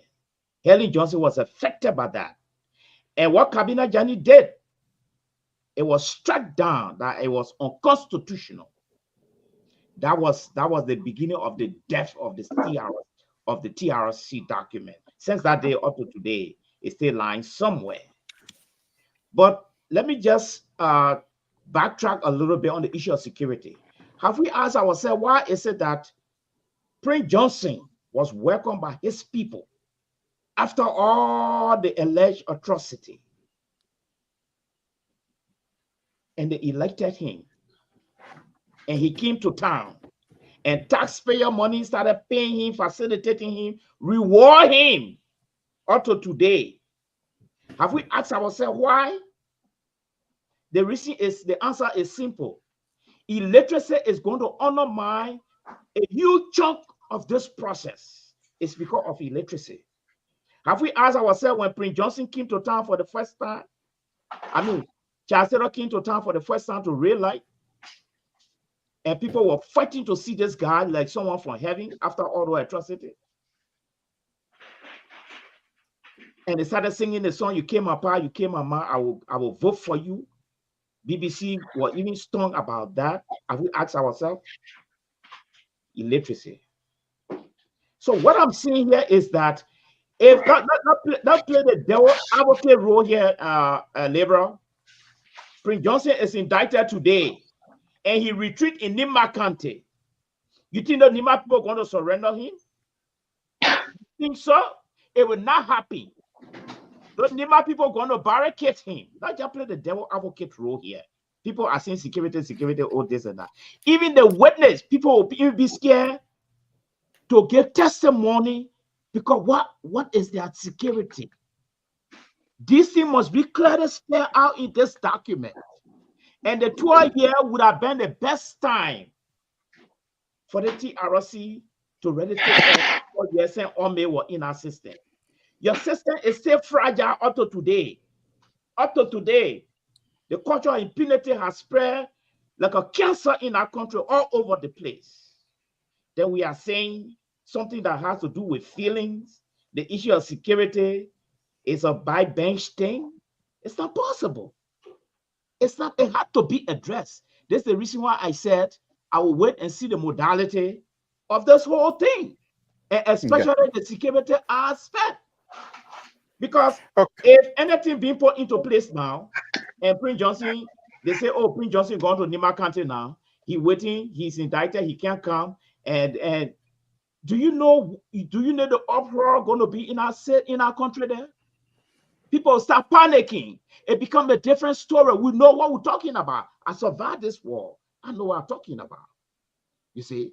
So if we want to just downplay on it and say, okay, they think it will just go like that. And my brother, there will be reprisal in so many different ways. So security must be considered number one priority. If we should go into this thing, it's a good idea. But security is my concern here. Okay. Mr. Toll, can I come in? Yeah, I'm coming to you, but I'm coming to you with, but you can answer the way, but I have a question. Liberal, let me just make one correction, please.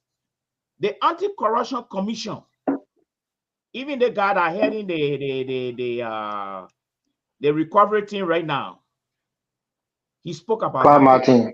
Yes, Clyde Martin, he spoke about it.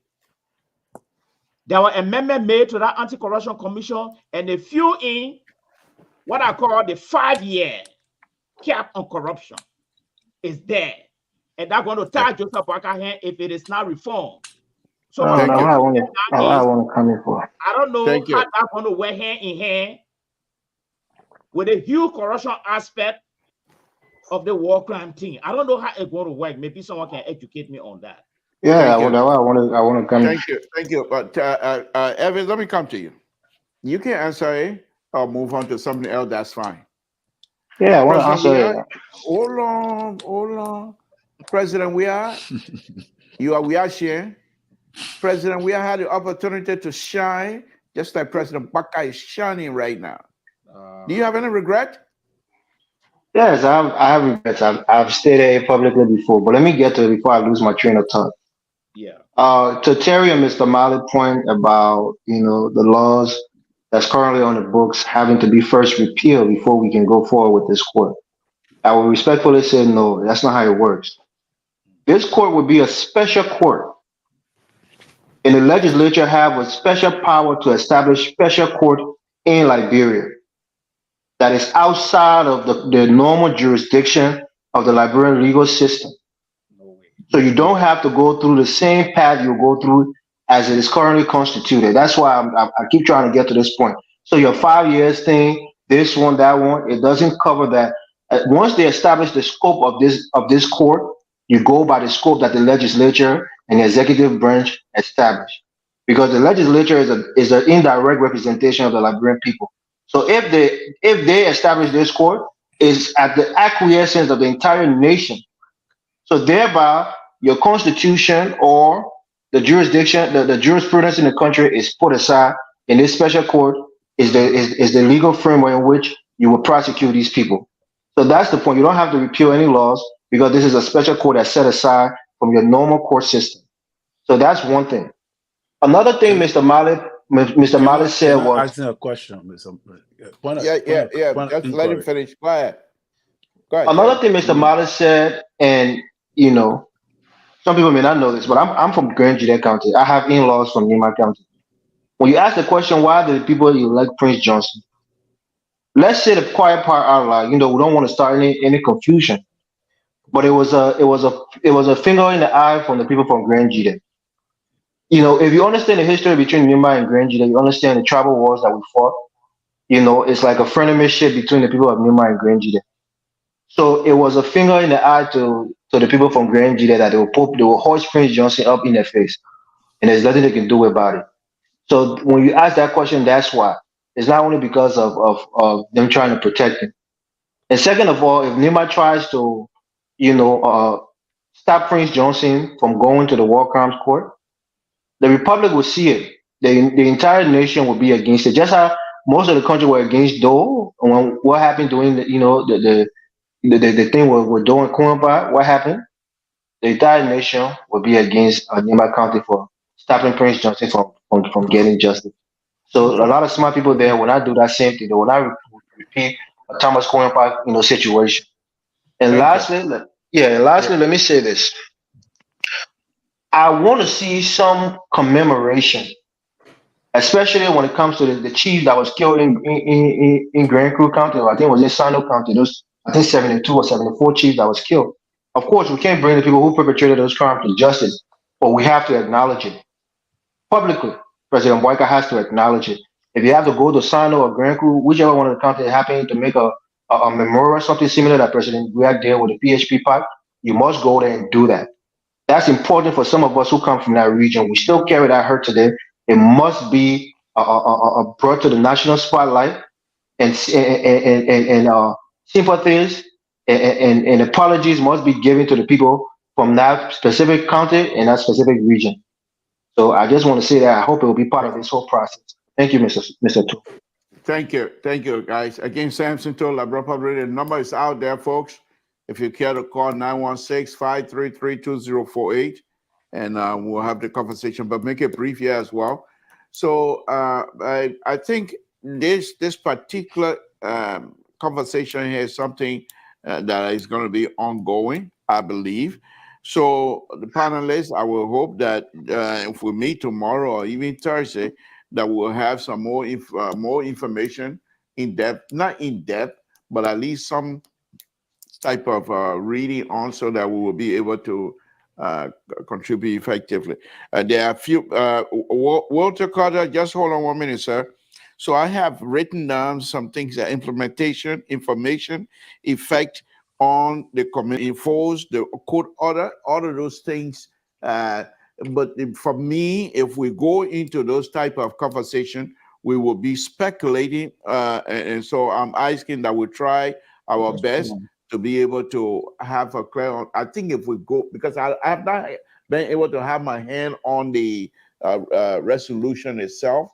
So Sissy, I know you're very good at something. If you have it, if you're able to put your hand on it, if you can put it in the chat room, it'll be very helpful as well. Okay, let me go to Walter I Carter. wanted to respond a little bit before Keto come in, Mr. So. I mean, Mr. Pato. Okay, all right. Okay, I go just ahead, wanted but to make it very brief. Please. yeah. So I don't know if you know that the our laws, there is no other law can surpass the rights of our constitution.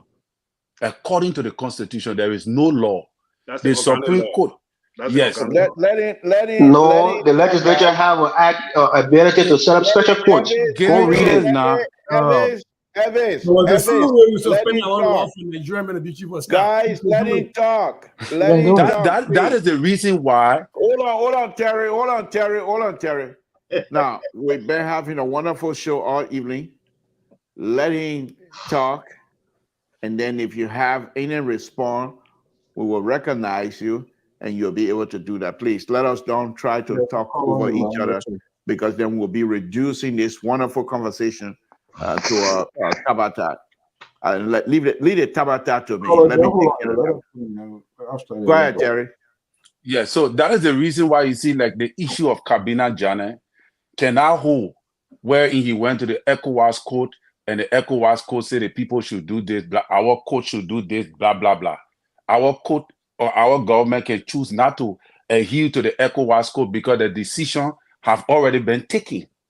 If they decide to adhere to the ECOWAS court decision on Kabina Jane, that means they will be doing it on the basis of the relationship Liberia have with ECOWAS.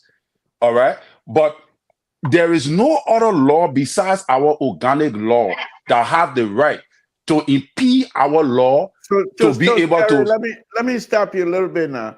Let me ask you this. You said ECOWAS court and the law. What was the agreement Liberia had with the rest of the ECOWAS community in terms of the law? That's a whole different discussion. I was just giving an example, but the agreement here is just the relationship that we have with ECOWAS. Okay. Based on the relationship that we have with ECOWAS, ECOWAS can interfere into our affairs. That what Kabina Jane did. When that thing happened to him, he went to ECOWAS. Okay. He went to the ECOWAS code, and the ECOWAS code rule. But the ECOWAS code decision is not a law to impede or turn over the decision of our legislature and the action they took on him. If the legislature or the Supreme Court decide to agree to the ECOWAS code decision, that means it will be on a relationship. They don't have to agree to it. They have to. They have a treaty. Treaty is a contractual law. They're contractually bound to adhere to that agreement. Evis, please. You say what? Hold on, Terry. Hold on, Terry. Anyway. Let's, Evis, write it down, and you. Okay, I'll write it down in my mind. Okay, yeah, I'll leave write it there. and you will respond. So let me go to the call. I will come after the call. We'll start with Jerry and Terry. Then Evis can respond. I mean, not Terry. Terry, somebody on the line. If you finish with the person, somebody call this line. Okay. Let me go on to Walter Carter. Carter, we're 2 minutes here, so please make it brief for us tonight. Please go ahead. Carter, can you hear me? Oh, sorry. Go ahead. Can you hear me? Walter Carter, are you there? Okay, then just the next number, I think it's Brigable. Brigable, are you there? Oh, Jesus. My name coming forward inside again. Yes. Okay, go ahead, Brigable. Yeah, we can hear you. Okay. Thank you so much today. Okay, hold on, Brigable. Let me merge. Okay. Okay, hold on, Brigable. Brigable, can you hear me? Hello? Yeah, can you hear me, Brigable? Are you ready for me now? Yeah, go ahead. Yes. Go ahead. Okay. Thank you so much for the show. You know, this topic is topic that Kosa and some of them talking it. We now want to make out of politics in it. But on a serious note, look, this topic is not topic. I can remember when I was small, and I hear about how people are celebrating about things that happen in Liberia. They thought they came for victory or came to rescue them or to survive for other those things that came. When 1980 coup came, people celebrated. When 1979 the Rush Riot, people celebrated. 1990 stop came, people celebrated. 2000 when Carter left, people celebrated. Celebration without knowing the income of the celebration is just like somebody giving something to you and you don't know why the person. We saw the legislature today back home, where you saw people sitting at the back, putting pressure on them, like somebody total on and putting fire on them. The legislature, the people that are in the Senate that signed those resolution, they were now, I can tell you, clear 70% of them, they were not from the heart. And if you go in a manner of fact that somebody signs something because of somebody giving them pressure and they sign it, I'm not saying necessarily it's a solution one.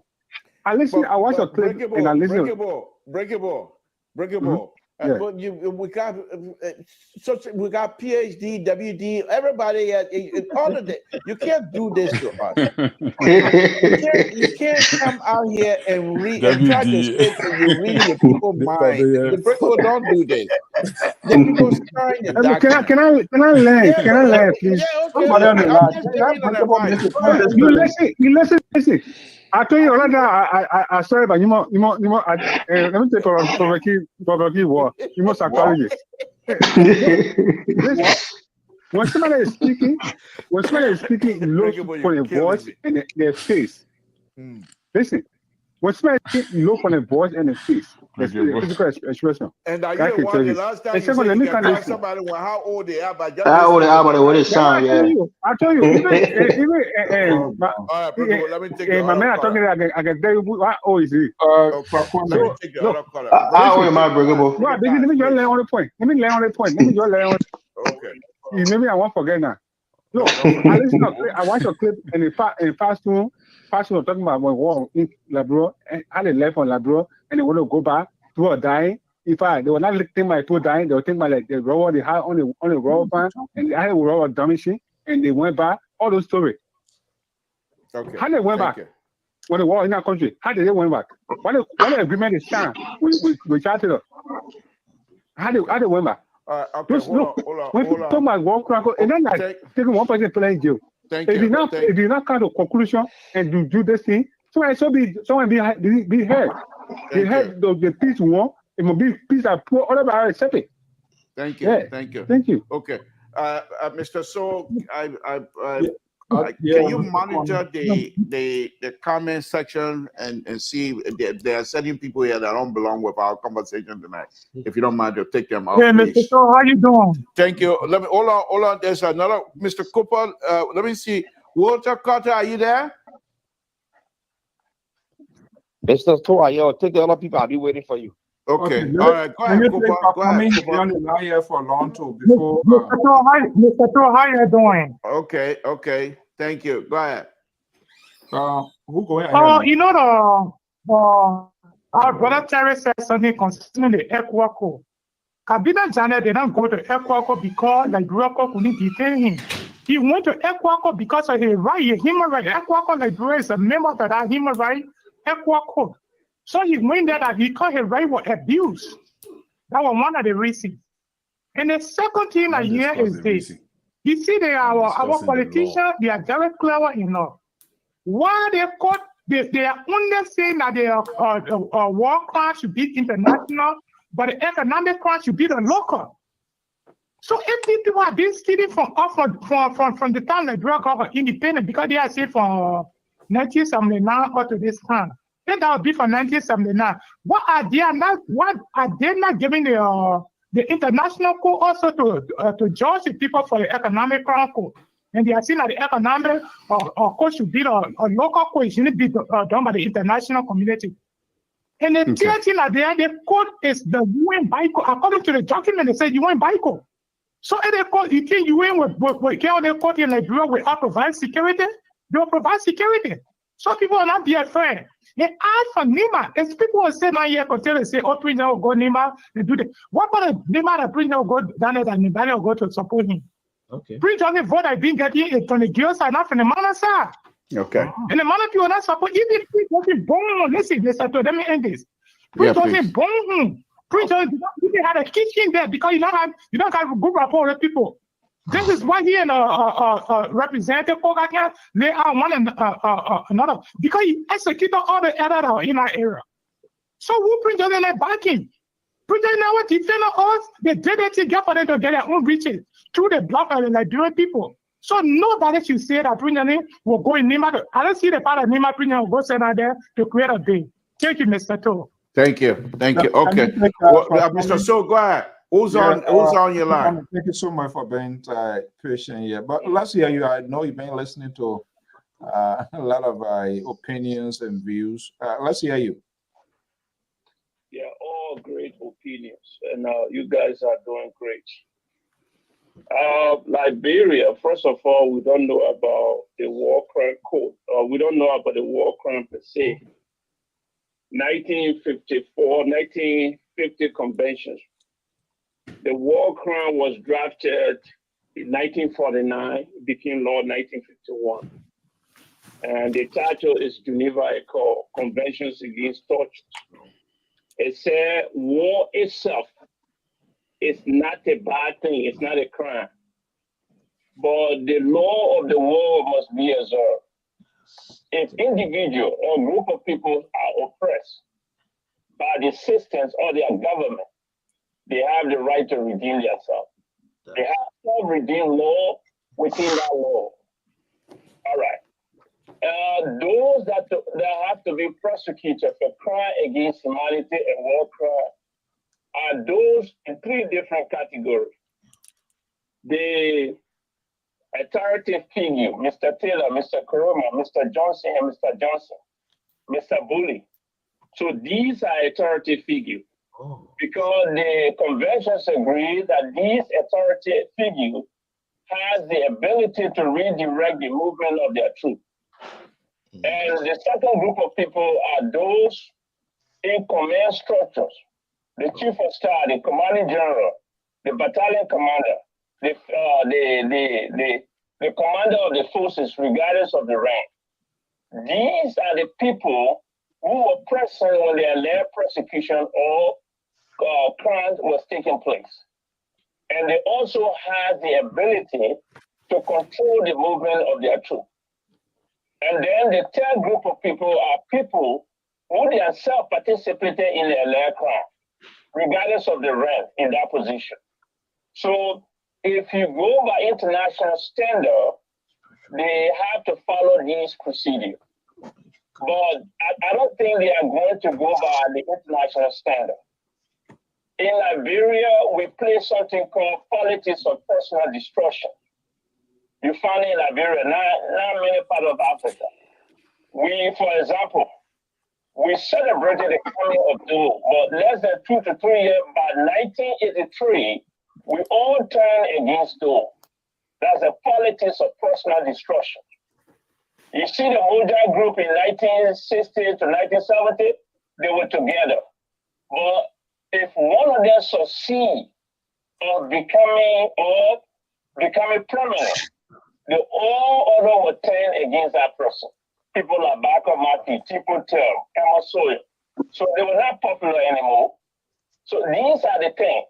And the coming of Dole in 1980, those type of systems are mount to democracy. They are accepted by the international system. When the people, the majority of the people were suppressed for a very long time and not allowed to participate in their own affair, a system that redeemed that system is accepted, it's mounted democracy everywhere in the world. All right, now let's come to Liberia, Liberian people. Yeah, Robert, in 30 Liberia seconds. is a misused society. To say, well, the investigation is going to start from 1979 to now, that's miscarriages of justice. Liberia was misused before 1979. When you look at the Malaysian federations, the Malaysia, the Singapore, the Thailand, the Indonesia. Oh, let's go to Singapore, Thailand, Indonesia. So these countries In 1964, Liberian GDP was far better than this country's GDP. Liberia has LMC in Bobby Hill, Firestones, and many other places. Blanco in Lima County. When you go to Liberia, you find nothing. No schools, no road, no nothing. So what happened to this money? So 1964 need to be included. And then Liberia is a country. In 30 seconds, Mr. Kwame. Okay, 30 seconds. Liberia is a country where Yeke Koloba, people like Yeke Koloba are welcome. They are sitting in a more prominent seat of the country. Liberia is a country where this guy, Prophet King, was welcome, regardless of his positions, his rhetoric, okay? He's welcome. Liberia is a country where all of the crime committed previously stay in jail every level of the society. And then we're talking about war crime. All right. War crime here is manipulated by how you call it? By this guy here, Robin White. Alan White. Is paid by the Liberian Human Rights Organization. Okay, I think we have to invite him to give us some historical background on this thing here. Because Prince Johnson killed some lawyers who came from North Carolina. They are members of one of the most prominent denominations in America, the evangelical. And their promise is not to leave fellows American behind.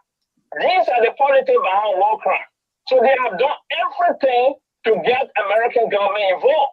Thank you so much. So now, the one Prince Johnson, once they got that Prince Johnson, Liberia will go back to its own status, like Libya, like Iraq, like any other country. They have no permanent interest in Liberia.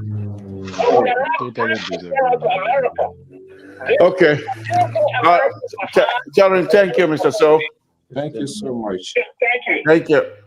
Thank you, sir. We appreciate it. All right, guys.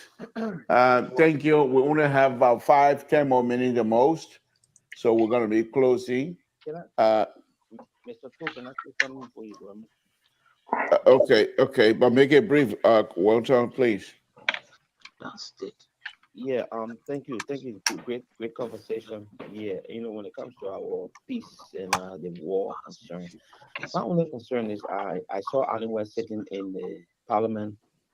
I don't know, he went to really put pressure on those lawmakers to make this thing a reality. But are they really going to the Americans? That I'm talking about, Americans in particular. Are they really going to be true on the word to really put behind us this whole process, making sure bringing everybody to justice, including the Firestone Rubber Company that gave taxes to Charles Taylor during our Civil War, that enabled him to buy more arms to kill more Liberians? Are they going to bring Firestone in these things? When I was listening to the legislators, give the statements, there was a man from the southeastern region. That man said a lot, and we are not even going. We're not even talking about the older guy, the older man. He talks about the exploitation of Liberian natural resources. He talks about the Firestone, the Asalamitas, how to just take our raw material and not even make any value addition in the country, and we pay more to them than they give to us. I mean, these are things that we should talk about, because these are things that brought inequality in our society, and people who were left behind, marginalized Liberians, that led to our Civil War. We consider it corruption and all that.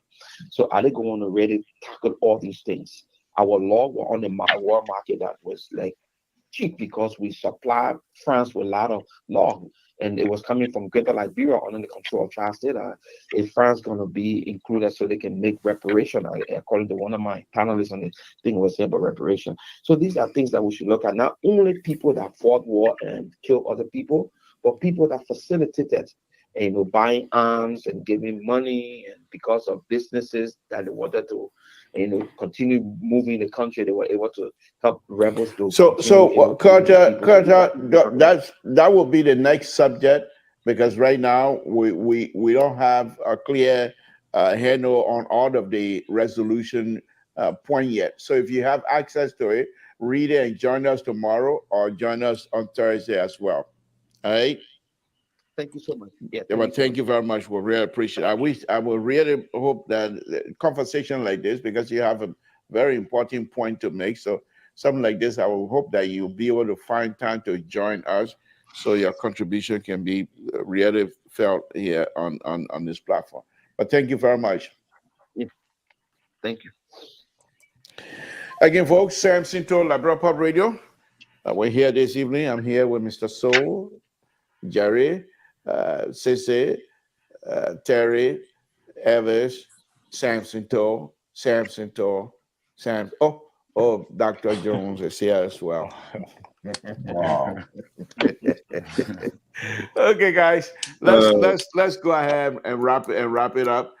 I was going to go in line before we wrap it. Jerry, Sissy, and Evers, I think you guys want to say something to Terry. Yeah, you say you had to go with me first and you came back, so let me just answer Terry quick. Okay, go ahead. Let's Yeah, Terry, the Liberian government have the power to establish treaties, international treaties, multilateral treaties with other countries. There's something called treaty law. It's a contract that you sign with another nation. So when you say that ECOWAS has no power in Liberia, it's not true. ECOWAS, you have an ECOWAS treaty, which is a contract. So when you're signing treaties, you have to have your lawyers, you have to have people who understand your constitution, and that's why I say you serve your constitution, but you also have the right to sign treaty, and that's what the ECOWAS, charter is a treaty. I think it was signed sometimes in 1990, where we know we're in turmoil. I think it was Emma Sawyer who may have signed that treaty with ECOWAS, but it's a binding treaty that you have. It's a binding contract, so you can choose not to follow it, but it will be repercussions for not following it. Just like if you don't pay somebody that debt, they can take you to court, and the court will make you pay that debt. So to say that it's not binding, it's not true. It's binding. It's a contractual agreement that you have with the ECOWAS community. Thank you. Thank you. Let me go to Jared, then we'll come to you, Sissy. Jared, go ahead and give us your wrapping on this. Thank you tonight. I mean, it's an interesting topic. It's very sensitive when it comes to Liberia, especially when it comes to the war and economic crime court. We have so many victims among our family people with the rest of the Liberian people. And I will say in this public matter, thanks to the upper house, at least we are heading the right direction. And hopefully we'll have the law on the book and see how far it can take us. This is just an embryo stage of, so let us hold our breath. Let us look to the future and see where we're going to go with this. Thank you. Thank you. Sissy, you want to wrap it? Then come to Terry, Dr. Jones, and then Mr. So. So my brother Elvis touched on this. The revised ECOWAS Treaty, Article 15, talks about the Court of Justice establishment and function. And I'll just go down to subsection 4 that talks about 3 and 4. 3 says the Court of Justice shall carry out the functions assigned to it independently of the member states and the institutions of the community. Point 4 says judgments of the Court of Justice shall be binding on the member states and on the institutions of the community and on individuals and corporate bodies. We rectify that. That is part of our law. Look, nowhere in the world when a law is passed about either criminalizing something, that in that same law, we start to also write in there and say, well, how will we be protecting people that go to court and witness protection? We already got witness protection in Liberia. If we need to strengthen that, you strengthen that, but that does not come in this law establishing a court. The law establishing the court cannot also be talking about how people who will feel like, they will be intimidated, Joshua Blaggy and all the other people, how they be protected. That is when the state resources, the services that we currently have that protect people against such things has to be enforced. Cannot be written in a new law that's establishing a court. That's not how legislations are passed. So for me, I would say here that it is a good beginning. Not everything that starts from the beginning starts at 100%. There can be corrections made along the way. But to my brother Keter, every time you bring this argument, sometimes I can really want to ask you a question. If I come to you and you sign a contract with me as a business, like Liberia did with Salamateur, like Liberia did with Firestone for the 99 years lease, and our legislature rectifies that. Every business, every corporation is in business to make profit. If you as legislators or government don't do your due diligence to protect your people, how do you go back and hold people accountable and say, oh, the contract we signed was not fair to us? I think this is where we start to hold our legislators and our executives accountable for not ensuring that when they sign contracts, that they are making sure that the rights of the citizens are protected. This is not on other people. It has to be on us. We can't go try other people for that. We can't go judge a settlement for that unless if a settlement goes outside of the four corners of the papers of their contract, then that's an issue. But if we sign up to something and we say, oh, don't pay, or no horses, and they put in the horses, then you complain, that's not on them. That is on our people who we elected or we appointed to defend us and protect our rights. Thank you. Let me go to Terry, then Mali, and then Mr. So. Terry, go ahead. Yeah, thank you very much for the time, and also thanks to the House for the resolution, even though it's just a mere resolution. However, there is no law, in nowhere that is binding on our organic law. No law. That is the reason why. I don't have my stuff right now to display it, but I will. I always come with clarity. I'm going to come with clarity on the next show because I don't have time to go into all that.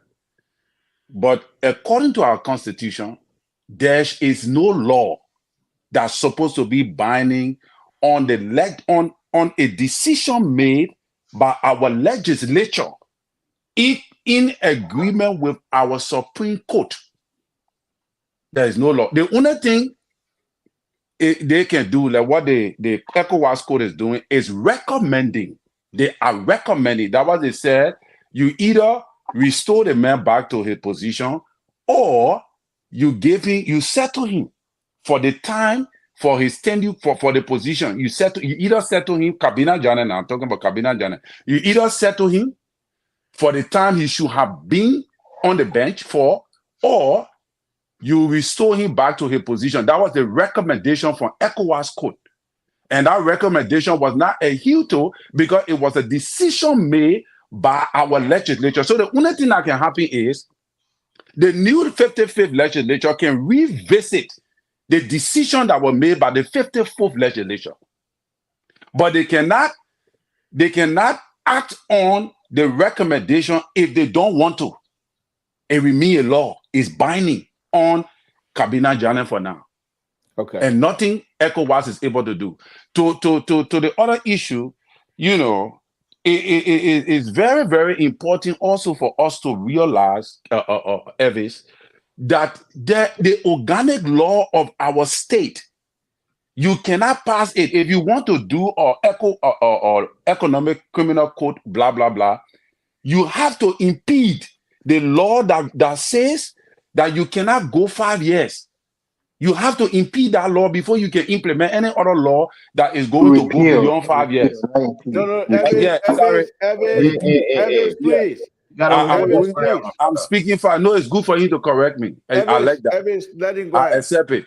To repeal that law. That law have to be repealed so that this law can find accommodation to be able to be exercised the proper way. Other than that, the organic law of the state protects the citizens from any other outside law. Okay. Thank you.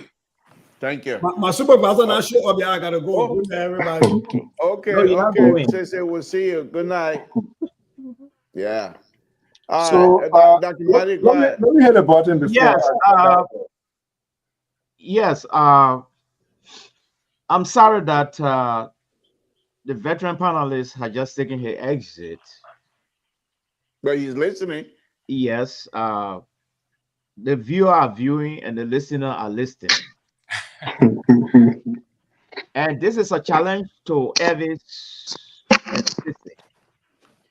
I will want for them to show me verbatim in the 1986 Constitution or a legislative law that states clearly that the legislator can undo other laws in favor of a special standing law like this law they're about to pass, like a special code.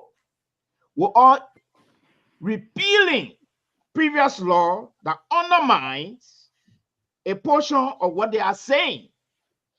I will want for you to tell me in clear terms, verbatim, those legislative portion or a portion associated with the Constitution.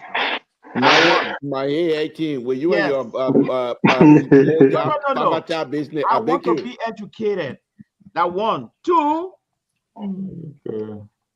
Cesar and Elvis, do you know why the 1986 Constitution Article 34E, B, J, E, and Chapter 2, Article 5C of the Constitution were all infused into the resolution? You guys need to go and think about why. Okay. Lastly, I'm waiting to see in this document what is the clear definition for what the document term those who bear the greatest responsibility. Because according to OME and UNDP report 2003, there were 58 to 90,000 fighters in our country. And the garden created mayhem in our country there. So if this thing is narrow just to the war law, the culture of impunity will just be starting afresh.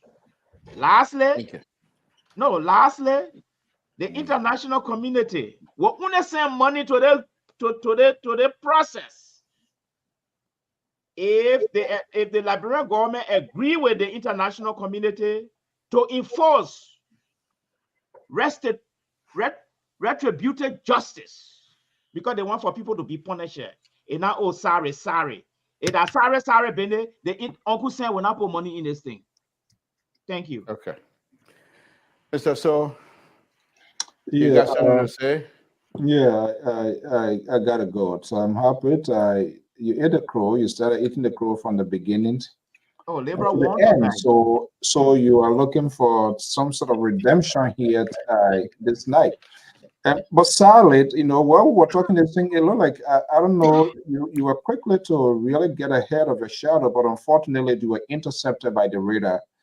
And I was saying, LPR, you guys discussing about some panelists and some people on your network, they were part of every episode from April 14, April 2, April 6, September. So why was this character always part of these sort of episodes, also part of some sort of insurrection in the country? But look, on a great note here, I think we should pause a little bit. Emotions. I was told the reason one of these things is still that long, and we all know it, there were heavy political pressures coming up from the higher up that this decision, the upper house should do something in concurrence with the lower house, because there were a lot of hopes there in terms of if it doesn't go or people tend to go against it, there will be a huge political price. Now it has passed. We're going to wait for the executive, but there are a lot of still unknown questions. A lot of things needs to be answered, and so we should just take a deep breath. Why it is true, it is a pathway to restoring and bringing to a full closure on some of these the terrible things that went on in the country. But we must also be mindful because they're going to be very extensive. They're going to be very widened. So don't think that it's just going to be a quick thing and your own understanding and interpretations international laws going to be embedded into this here to meet the standard of real investigation. So it's not just going to be an overnight thing. Oh, okay, they want here. That's when they want to call a name. He or she is guilty. No, that's not what it's going to be like. Tomorrow we're going to be back here to Liberia. To what a good conversation here tonight. But Dr. Jones gone. You and your friend, Mr. Jerry Bacon, Terry, the Minnesota guy, Evis, a lot of your massive recruiting aspect are coming from Minnesota. I will be in charge tomorrow. And when I'm in charge tomorrow, obviously, the real voices will be heard. No phone gonna be dying. I will not tell people, oh, be looking at the string. Somebody not supposed to be. This is how you people divide the country. People expressing their own view, their own discontent with your argument. You're telling me I should go and sanction people's voices. That's not who I am. That's not who I am. That's not what I'm going to do. The Liberal, I will be in charge tomorrow. Have a pleasant night. And to all our followers, your civil liberties will be restored tomorrow because I will be running the show. Good night. Yeah, feel free to invite me tomorrow. I'm available, so I look forward to being on the show. Whether you're reactions or washings, everybody always welcome here. I welcome all voices on this network. So once you're available, I will shoot you the link. And before I go, one Saros here, Mr. Saros, I think Saros something Liberal, 1 second. Saros, I put my number out there. Just call me. Not that we can't just bring you, but we're having this sort of conversation. We want people to come on here. But give me a call as soon as I get back. We can have a conversation backstage, and then let's see how it works out. And then you can join us tomorrow. This is what we love. The Liberal, thank you so much. Thank you, Mr. So. All right. Jerry, thank you, Jerry. Thank you, Terry. Thank you, Elvis. We appreciate it. And we'll say good night to all of you. Oh, how do I get?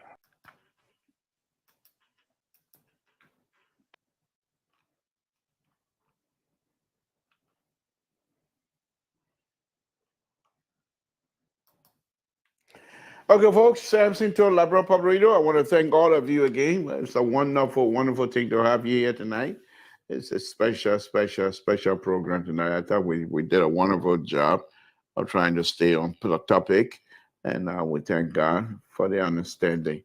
We'll say thank you very much, and please join us tomorrow so that we'll have some wonderful show as well. Mackie, thank you for joining us. Thank you very much. Breakable, Madam Annie Freeman, thank you very much. Patrick Kennedy, thank you very much, guys. Your involvement here. Mose Momolu, thank you very much. Your involvement here really uplift this platform as well. Thank you, and we'll say good night to all of you. It's been a wonderful, wonderful, wonderful show. Good night, folks.